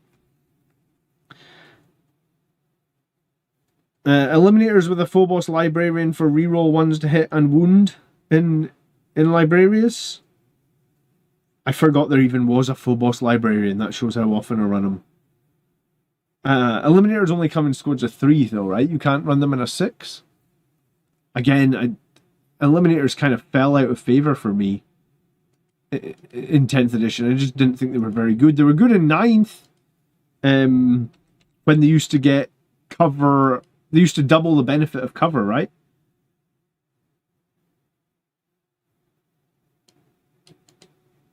Yeah, you only get them in 3s. So the Librarian costs as much as another 3, you know? Okay. Too many tabs open again. God damn it. Which tab I'm in? This one. Alright, their enhancements. In your shooting phase, when a full boss or scout unit starts an action, the action does not prevent your unit from being able to shoot. I mean, like, did no one tell them the memo that most of these units suck at shooting, right? Like, fine.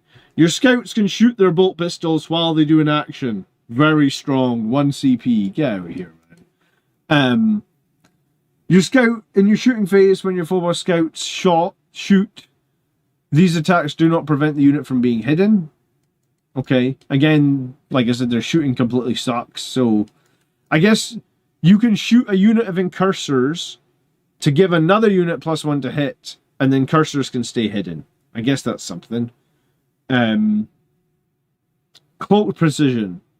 In your movement phase, select 1 unengaged full boss or scout units. They've got more detection range. I feel like I'm probably never going to touch this. Maybe there's an enhancement. Maybe there's a detachment you would touch it with, but for me, am I aware of the dispositions? No, I don't think they're officially released yet. I mean, I'm aware of dispositions as like I've seen the disposition rules. I'm not aware of what detachment has what disposition yet, Warhammer. I'll probably go live as soon as we know that, or we'll talk about it in another video, right? It's an eliminator detachment, basically. So eliminators stay hidden and shoot. Eliminators perform actions and shoot. But they have heavy on their main guns now, so +1 to hit doesn't really matter to them because they hit on 2s anyway. And you can give a full boss unit stealth. Fine. I like full boss units, but it doesn't suit my playstyle. I used to run quite a bit of full boss in 9th, but in 10th I just maybe a squad of incursors. You know, I guess that's yeah. So that's question. So out of those 3, the 2 that would potentially combo into Blood Angels, I guess, are the first 2, right?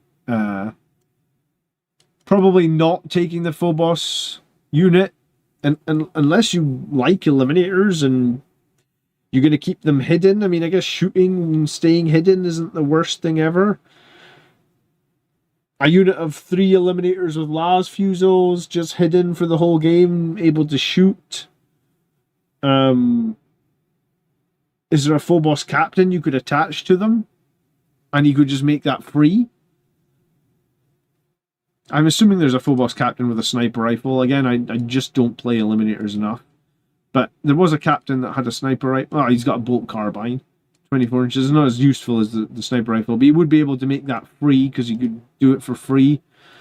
So you could just have a unit of eliminators every turn. They're standing 1 level up. They're just shooting. It's free. They get extra AP from plunging fire. They get extra +1 to hit from heavy.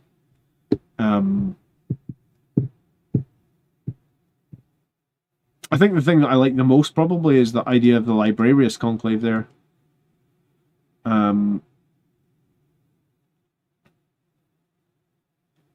So the confirmed dispositions are taken hold from lag and purge the foe for a rage cursed onslaught. Where did you get that information?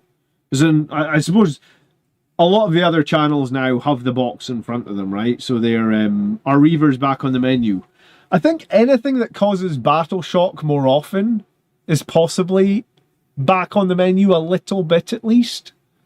Like I honestly thought I was going to build 10 Infernus Marines in one of my next play sessions, or one of my next paint sessions, excuse me, or hobby sessions, because I was like, Infernus Marines causing battle shock at -1 might not be the most horrible thing ever.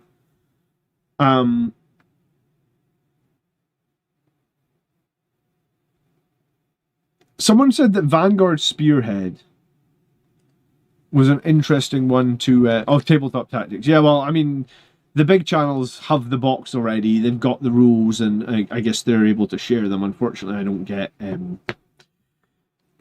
anything early, so I saw this for the first time today at the same time as all you guys.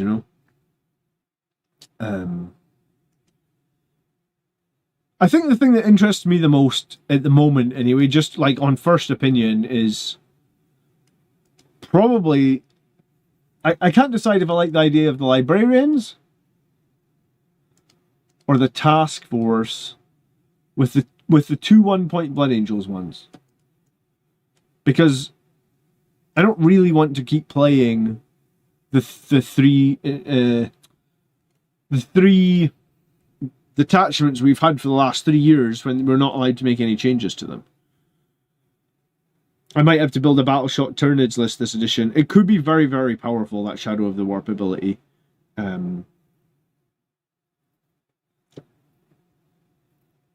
I do feel like I'll probably end up falling back to Liberator Assault Group. Did they say what Angelic Inheritors was for the disposition, or we don't know that yet?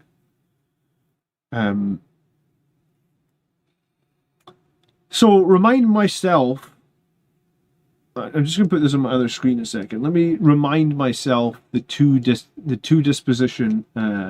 So first company task force. That's the. God, it's been a while since I looked at first company task force. That is the detachment that got the double oath. But the big deal with first company task force, it was it benefited Vanguard veterans, Blade Guard veterans, Stern Guard veterans, and Terminators. So, first company task force, in your shooting phase, if your unit is below half strength, you add +1 to your attack. If you're below starting strength, it's +1. If you're below half strength, it's +1 to wound as well. On Terminators, Blade Guards, Stern Guards, Vanguards. Okay. Again, the same units. In your opponent's next command phase, each enemy unit within 6 inches of your unit must take Battle Shock. In the unit taking the test is below half strength, -1. So you're forcing Battle Shocks at -1 around any of those models. One Terminator unit from your battlefield can go back into Strategic Reserve, as long as it's not within engagement range. All these same models get sticky objectives. Terminators, Blade Guards, Stern Guards, Vanguards. Until the end of the phase, each time attack is allocated damage-wise to those units, you can do -1 damage. So, Blade Guard with a Sanguinary Priest, -1 damage. They already have a 4-up invuln and a 5-up Feel No Pain and -1 damage. That could be very strong, right? And then Armor of Contempt is the last one. So, first company task force, I guess if you built a list of like veterans, so like Stern Guards, Blade Guards, Terminators, and then use that like Spear detachment for the Sanguinary Guard, you'd be making all your you could potentially be making all your Sanguinary Guard good, because, and then you'd be potentially making all these models really good as well. So first company task force might not be quite as horrible. You can get extra objective control on a Terminator. You get another Battle Shock ability on an Adeptus Starters model while an enemy unit is within 6. Each time that enemy fails a Battle Shock test, 1 or more models from that unit is destroyed. So, with everybody taking more Battle Shocks, that's maybe not horrible as well. Precision will be the downfall. Well, precision will be your downfall, but precision isn't quite as bad where you've got 4-up and 5-up Feel No Pain and -1 damage. Your -1 damage will kick in before the precision as well, right? It's like having 6 Blade Guard plus 2 characters at -1 damage, 4-up invuln, 5-up Feel No Pain. It's a unit of 8 baby Catan. Yeah, I mean, I kind of like it. You can also have a Terminator unit get a 5-up Feel No Pain ability once per battle. And then you can add 1 to the melee weapons, or you can add 1 to all other models in the Bearers unit as well. Interesting. And that goes on any Adeptus Starters unit.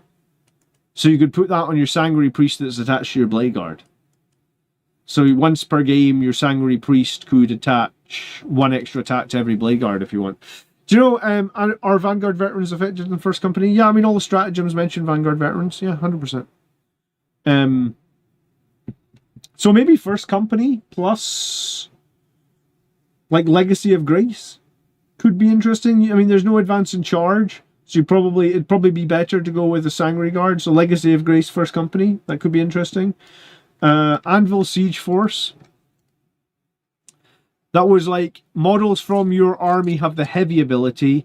If such a weapon already has this ability, you get +1 to wound. I was thinking about that, actually, right? Like, heavy intercessors are probably going to be very good. Anvil Siege Force is 2 DP, so if there's anything you could attach to make heavy intercessors better, I'm not sure there is.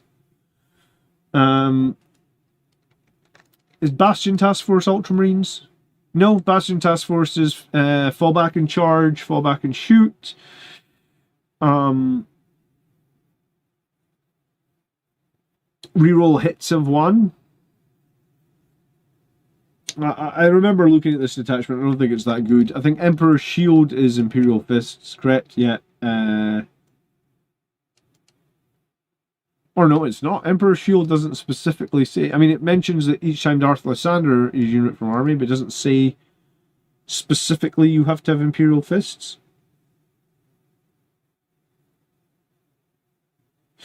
I need to look up Emperor's Shield. Is that on this?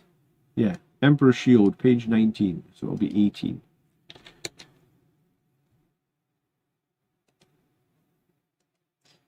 God, 200-page PDFs really nail my computer. Emperor's Shield.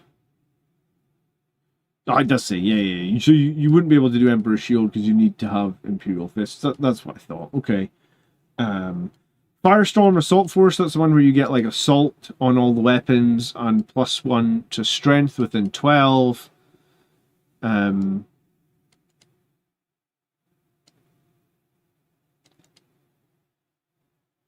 So every weapon has assault and +1 strength within 12. I'm trying to think where that could be meaningful, right? Like,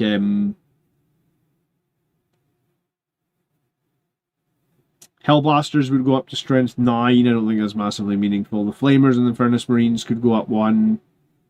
Again, I don't think that's massively meaningful.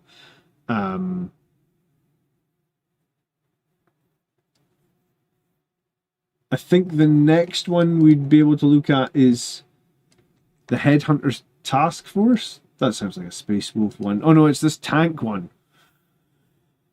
So you pick like 3 models and you give them tank ace. Each time a tank ace from your army makes an advance, it makes 6. Each time a tank ace from your army shoots, if it did not advance, you can reroll damage. So you could have a small detachment of tanks, and then like a small score of Sangre Guard. I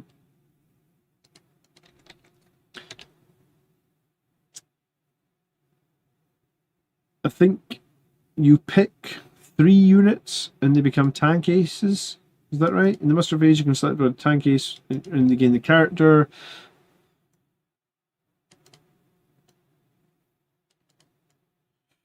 Yeah, so the 3 of your tanks can become tank aces.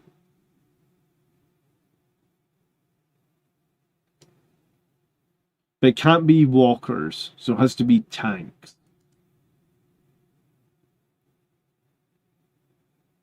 They can reroll damage.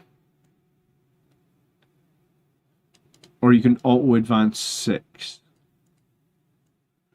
This is going to sound wild, but could you take 3 Ball Predators and make them all tank aces? So that they can all advance 6 inches? Guaranteed. They don't need rerolls to damage because it's just flamers.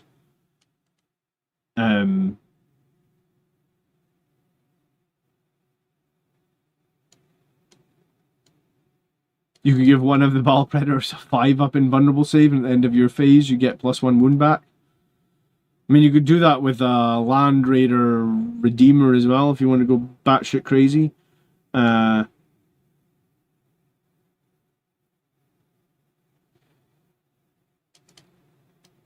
Adeptus a starter's vehicle model only in your shooting phase, while a friendly Adeptus starter's vehicle unit is within 6 of the bearer. Ranged weapons in this model have the assault ability. So you can pick yourself, or you have to pick another tank. So maybe there's some bonkers thing around tanks. Is it orcs tomorrow? Probably.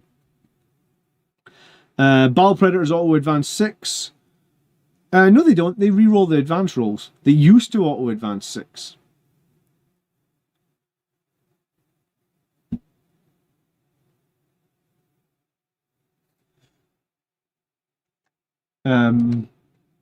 That's the problem with, like, across multiple editions. Games Workshop like to change rules, and then it's hard to remember. Iron Storm Spearhead is the one where vehicles reroll 1 hit, 1 wound, 1 damage. Maybe. Orbital Assault Force only got 2, which is crazy because that's a bit of a weird detachment. That's the one where you can pick, I think it's up to 3 units in a strike force, and they can have ingress basically. So you could deep strike 3 dreadnoughts in a turn if you wanted. Or 3 Vindicator tanks, whatever you want to do. Reclamation Force, I'm pretty sure that's an Ultramarines attachment. Yeah. Shadowmark is the Raven Guard. Spear Point Task Force. I don't remember Spear Point Task Force. That's White Scar. And then, so the last one would be Vanguard Spearhead, which is the sort of like the Codex compliant stealthy one, right? Where people used to deep strike Centurions. It's 2 CP. Or 2 DP, excuse me. Okay. There's a lot to digest there, to be honest. Lost Brethren and Wrath of the Doomed can do some interesting stuff. I can't see it, man. I think Lost Brethren is a terrible detachment, and I think Wrath of the Doomed looks equally as terrible. And I don't think it's necessarily that those detachments can't do damage. I think they're super vulnerable to like precision, because you have to have characters everywhere, because if you lose the characters, you have no OC, right? So like if you're playing anyone that's got a brain, they're just going to precision out your characters instantly, and then your scoring just shuts down completely. And also, those 2 detachments only target Death Company models. In my lists, I would run 2 squads of Death Company. So like the other 1,600 points of my army is getting no bonus from those detachments. I mean, I think that's why Lost Brethren has had no play this edition, right? Because most people don't run 1,000 points of Lost Brethren, and if half, or most people don't run 1,000 points of Death Company, and your detachment rules are arguably your strongest set of rules, right? Like, they just made Liberator Assault Group, which I think is a very average detachment, 3 DP. So, like, the reason they've done that is because, like, +2 strength, +1 attack is arguably one of your strongest rules. So when only half or less than half of your army is getting your detachment rule, and in Lost Brethren you actually have to kill your own models to get your detachment rule, which makes it even worse. When you only have half your army getting it, and they need to be dying to even get it, it's like, it's just so hard to be competitive with that detachment. Why does Games Workshop hate us?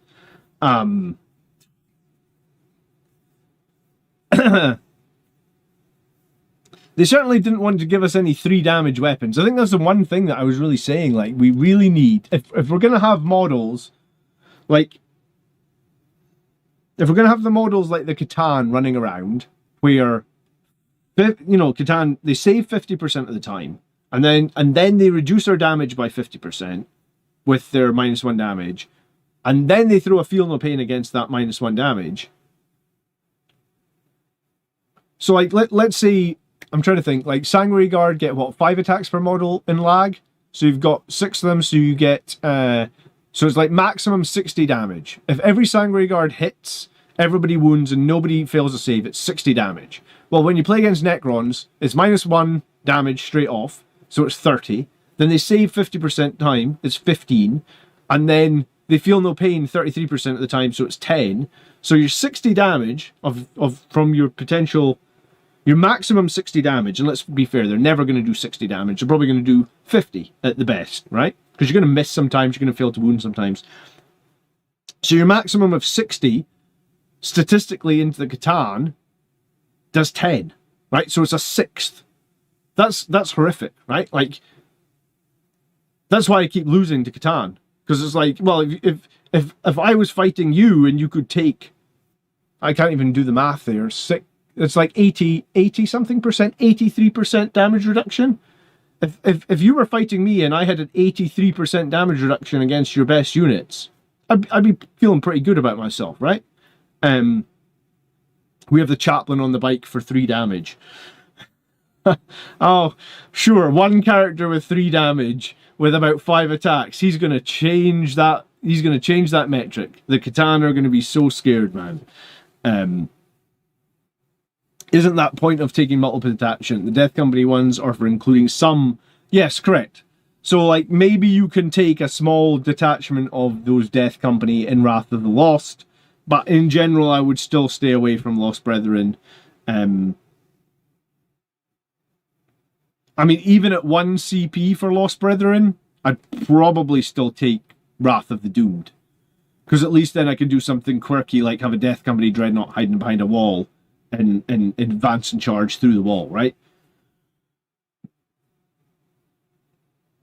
You lose against win at all cost tryhards. Here's the thing though, like look at like I brought it up earlier,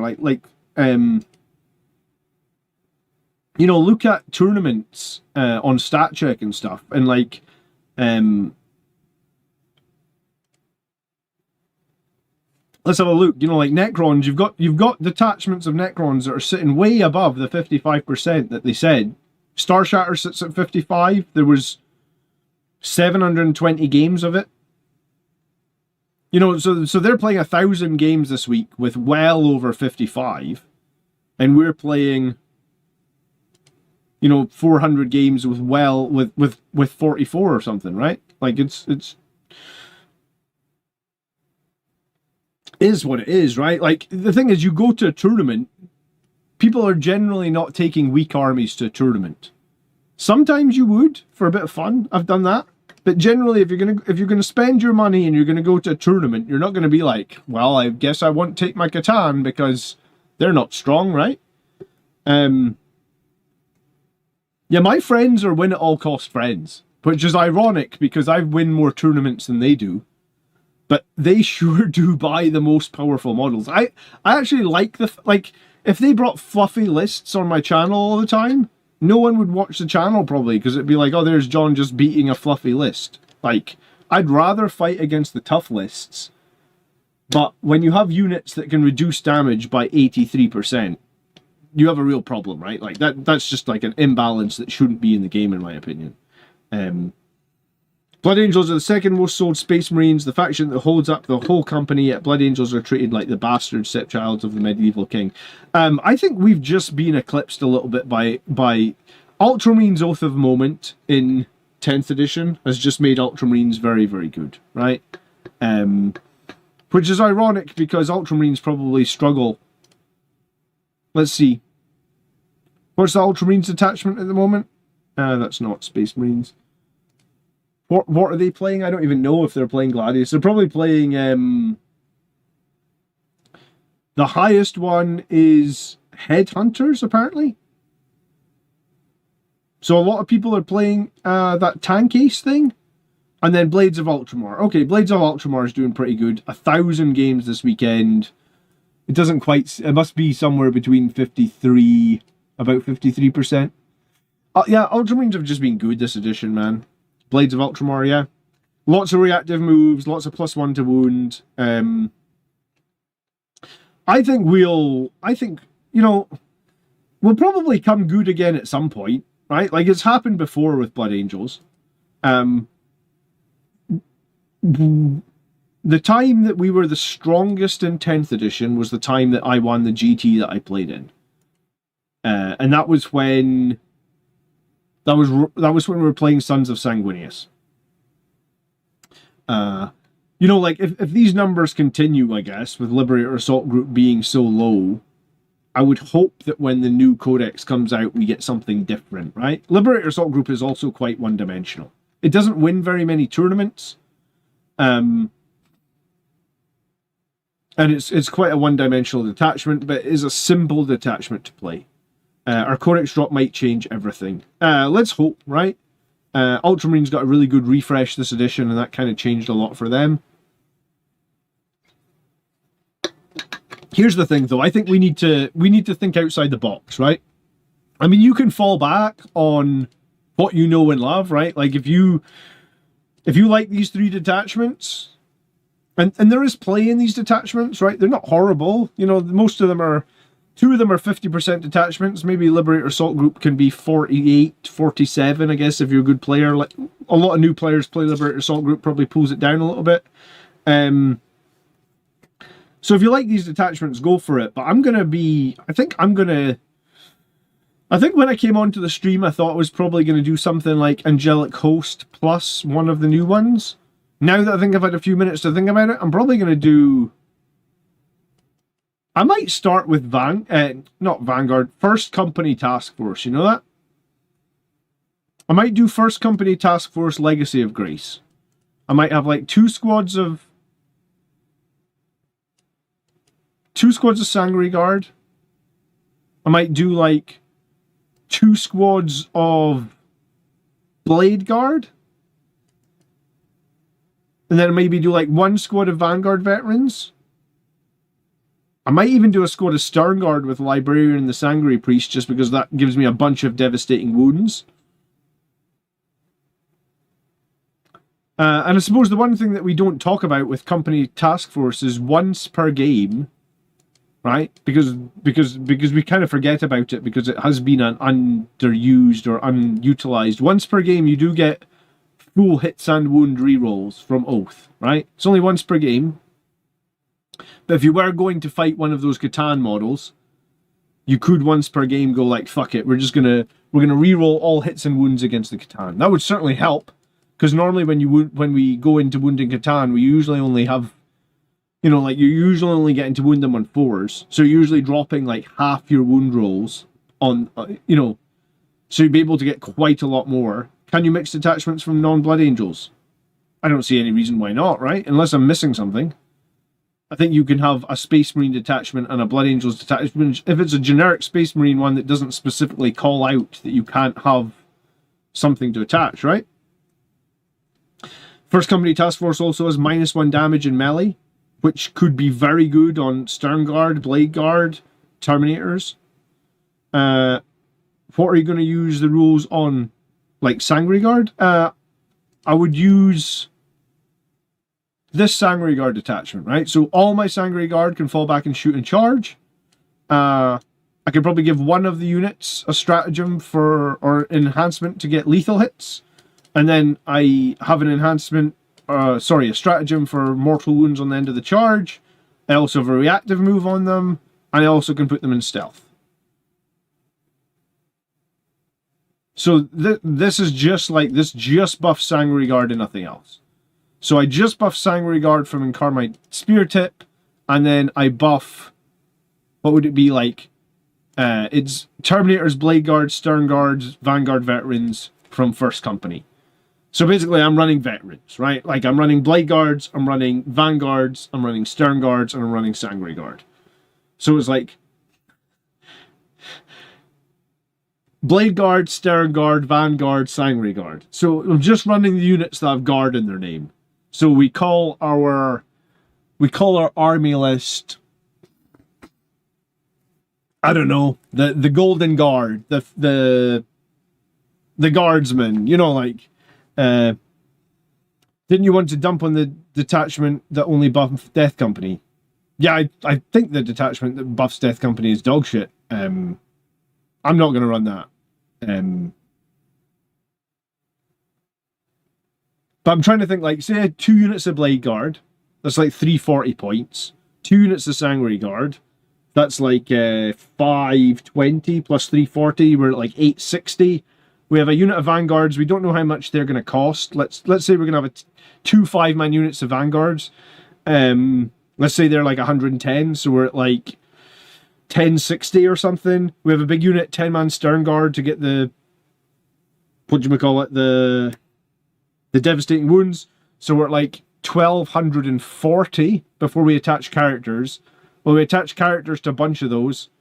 So we're at like 1,500, 1,600, and then we add like some intercessors and some scouts. And if there's room left over, we take a Baal Predator. Guardians of Baal. There we go. That's what we call it. Craig, thanks again so much for the super chats. I do appreciate it. The gifted subs. I like Guardians of Baal. I think that's what they are. If I had to pick one vehicle and one character to be added to the Codex, what would it be? The character I would add to the Codex is Corbolo with a jump pack, because Corbolo needs to make a return, and we badly need a priest with a jump pack. If I wanted to add a character, I would say give us back our friggin' Librarian Dreadnought, because he's iconic. And I think everybody liked the Librarian Dreadnought. And we don't have any other big centerpiece models anymore. I mean, we've got generic Redemptor Dreadnoughts. I mean, I could have said bring back Sanguinius, but I don't think that's going to happen. Guardians of the Galaxy. I like that. Okay, Nikki, yeah, that's it. That's the name. Guardians of the Galaxy. Yeah. 2 squad of Blade Guard, squad of Sangre Guard, 2 squads of Vanguard Veterans, 2 squads of Sangre Guard. So it's like the rule of 2, right? Because we're going to get taxed on having 3. So 2 Blade Guard, 2 Sangre Guard, 2 Vanguard Veterans, probably 1 Stern Guard, and then bump that out with characters that bonus these. Definitely some captains so we can reduce CP costs. Maybe some chaplains. Definitely some Sangre priests. I mean, there might not even be the worst idea to have a Terminator squad in here with Thunderhammers and Storm Shields, because there is an enhancement here to get a 5-up Feel No Pain on a unit of Terminators. And I guess 4 wound. I don't think Terminators necessarily had 4 wounds when this detachment came out. Maybe they did.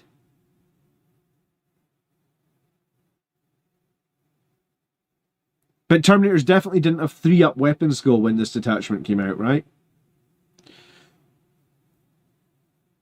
The tax is just a rumor. Well, we avoid the tax, or we keep our tax low by going rule of 2, right? So yeah, I think for now anyway, at least my first games, I'm going to do something different. And it's born out of the fact that, like, I have a month because of I know when my first GT is. I'm going to GT. So the new edition comes out on the 20th. I think I'm going to GT like 1, 2, 3, 4 weeks beyond that. So, like, worst case, I just fall back to Liberator Assault Group. But I guess I've got 3 weeks to play. I also like the idea that someone said, like, combo these 2 together. Legacy of Grace and Carmite Spear Tip. And then, I think it would be the Librarius, but you could also do the Land Speeder one, if you wanted to go Land Speedery. But maybe it'll be like someone also said Vanguard. I can't see what would be good with Vanguard. Let's look at that. So I'm going to get off here in the next 5 minutes because I can feel my voice getting a bit coarse. Yeah, Vanguard gives you that infantry can get +1 to hit, and if you're more than 12 inches away, you can get 1 to your AP. If 1 or more enemies are destroyed, you can force a battle shock. That's not horrible. Infantry are mounted. You can sabotage an objective. So when the enemy moves within range of the objective, roll a d6 on a 2-up, they take 3 mortal wounds. You can give precision to any melee unit. So, I mean, that's pretty good if you've got Sangre Guard. Just give them all precision, take out enemy characters. Phobos or Scouts, or any infantry unit can go back in reserve. And then, again, Phobos or Scouts can get a reactive move, so you can keep your scoring units alive. Everything gets the benefit of cover. So everything is just -1 to hit when it's more than 12 inches away.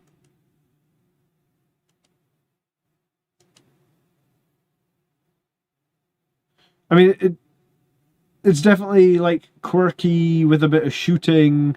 I think the thing that was really strong with this detachment was assault centurions, right? Devastator centurions would be -1 to hit all the time. Devastators are quite strong, 4 wounds, toughness 7.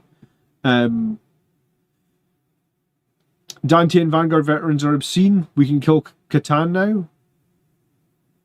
I don't know if Dante plus Vanguard veterans has enough weight of attacks to kill Catan, honestly. Because 10 of them would be 40 attacks, but I already talked about how they would, with a half damage and the poor wound rolls. Bit of fluff. With the general changes to 11th and terrain, objectives in the fight phase, are there any units you're going to take a new look at? For me, I'm going to give Assault Terminators with a captain a second look. I think if you're taking Assault Terminators, you want the Chaplain with them, because it gives the whole unit a 4-up feel no pain against mortals, which is pretty nice. And it gives them +1 to wound, which is really good with Lightning Claws. And I mean, +1 to wound with Thunder Hammers is not bad either, but it's just really good with Lightning Claws because the baked-in reroll wounds. Thousand Suns will be a serious meta issue because Psychic is a lot stronger, obviously. Yeah, well, that's why I think the Chaplain would be good with Terminators. How can 42 damage attacks with lethals not be amazing? I think the issue with Catan is because they reduce damage by 70-80%, right? Like, I was saying, like, Vanguard veterans, even hitting on 2s, let's say it's 40 attacks, right? I can just, look, I've got my Math Hammer website. You guys can all use this. It's free, by the way. I put the link in the chat. But, like, let's just do 10 Vanguard veterans, right, plus Dante. And we'll do it in lag as well, okay? So they've got lethal hits, right? They've got +2 strength from lag, and they've got +1 attacks from lag, and Dante's giving them +1 to hit, correct? Dante gets lethal hits as well, so like the Vanguard veterans, there's 10 of them. They're getting 3 attacks each, remember they're getting +1. So they hit on 3s, they're 5-2-2, right? Dante, he's on his own sum, he gets 8 attacks, he hits on 2s. I think Dante's weapon is 8-3-2, correct? So with lag, it goes to like 9, 10. 9 attacks, strength 10. +1 to hit, but he already hits on 2s. Lethals. Yeah, I think his weapon has lethals anyway, right? And you're just going to fight against the Catan, right? The Catan we know are -1 damage, they're toughness 11. They save on 3s, they have a 4-up invuln, they have a 5-up feel no pain, they have 18 wounds. 18 or 16? Can't remember.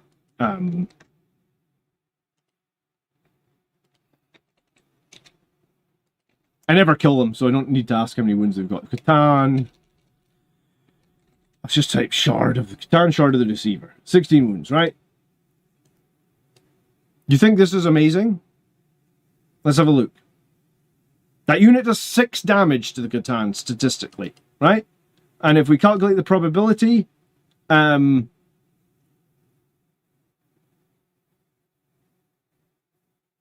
has 0 chance, literally 0, to kill the Catan.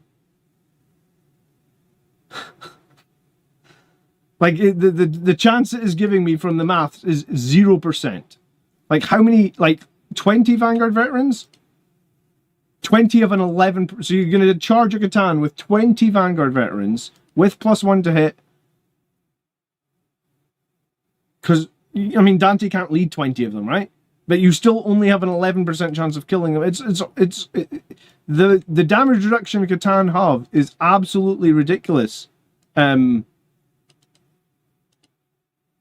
Dante does 1 damage statistically to Catan from his, 9 attacks? The Vanguard veterans with their 40 attacks do 5 damage. Catan are living rent-free, right? It's fucking stupid, man. I don't know how many times I need to issue... If you have a unit that is -1 damage and wounding really badly, because like most of the time we are wounding it badly on 4s at best, you just have to avoid them. You can't kill them in melee. I had a game where I charged a Catan with 6 Sangre Guard and a Captain, and 6 Blade Guard, and I used my various stratagems. I didn't even take half its wounds off, and then it just turns around and murders half my guys, you know? So yeah.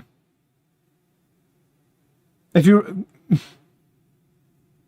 I'm trying to think what movie... I'm sure there was a movie when they were like, if you see one, you just run. What movie was that? You don't fight them, you just run. The best way of dealing with Catan is to spam -1 damage weapons. Yeah, you're better off using 10 assault intercessors with chainswords. And like a rage captain with a chainsword. But yeah, you know, like... I've made the mistake a few times. A Catan comes into my lines, and I think the best decision to do is charge it with my best melee units. Don't.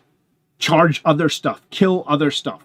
The Catan are going to survive anyway, and they're going to kill what they're going to kill. Just let them do that and kill all their other models.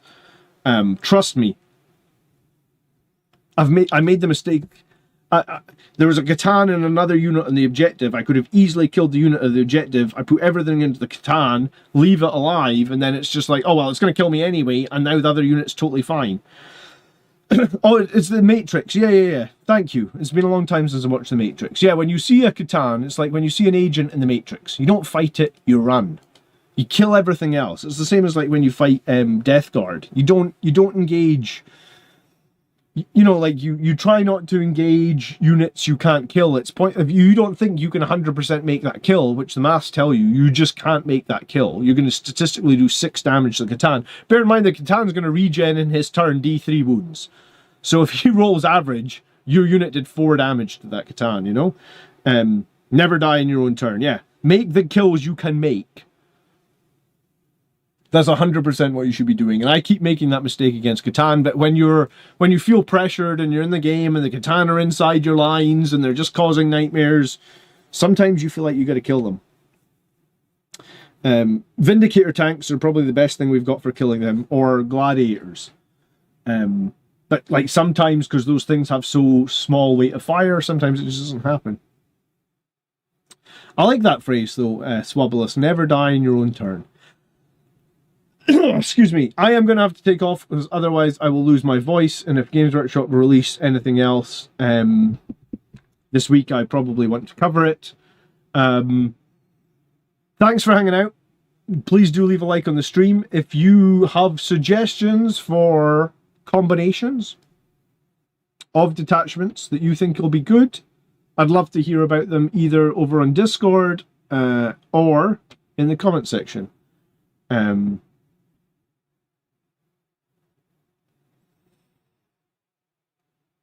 Obviously, these assets are now just available over on the download page on the Warhammer website, so you can get them. But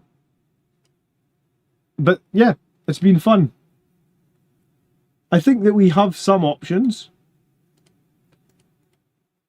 I think I'm definitely going to be looking outside the box, just because I don't necessarily want to play the detachments I've been playing for 3 years. But, I mean... I always say, you know, you don't have to listen to me. I just give you my opinion. If you think Wrath of the Lost and the Lost Brethren is good, knock yourself out, my friends. I guess we'll see if I guess we'll see on Stat Check if anyone actually plays it to a tournament. If anyone's brave enough to take it to a tournament. I mean, some people have. We've definitely seen Lost Brethren a couple of times, but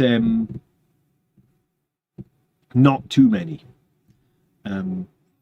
Alright, have a nice evening, guys. Thanks for watching. Thanks for the super chats. It's super appreciated to everybody that threw that out there tonight. I do really appreciate it.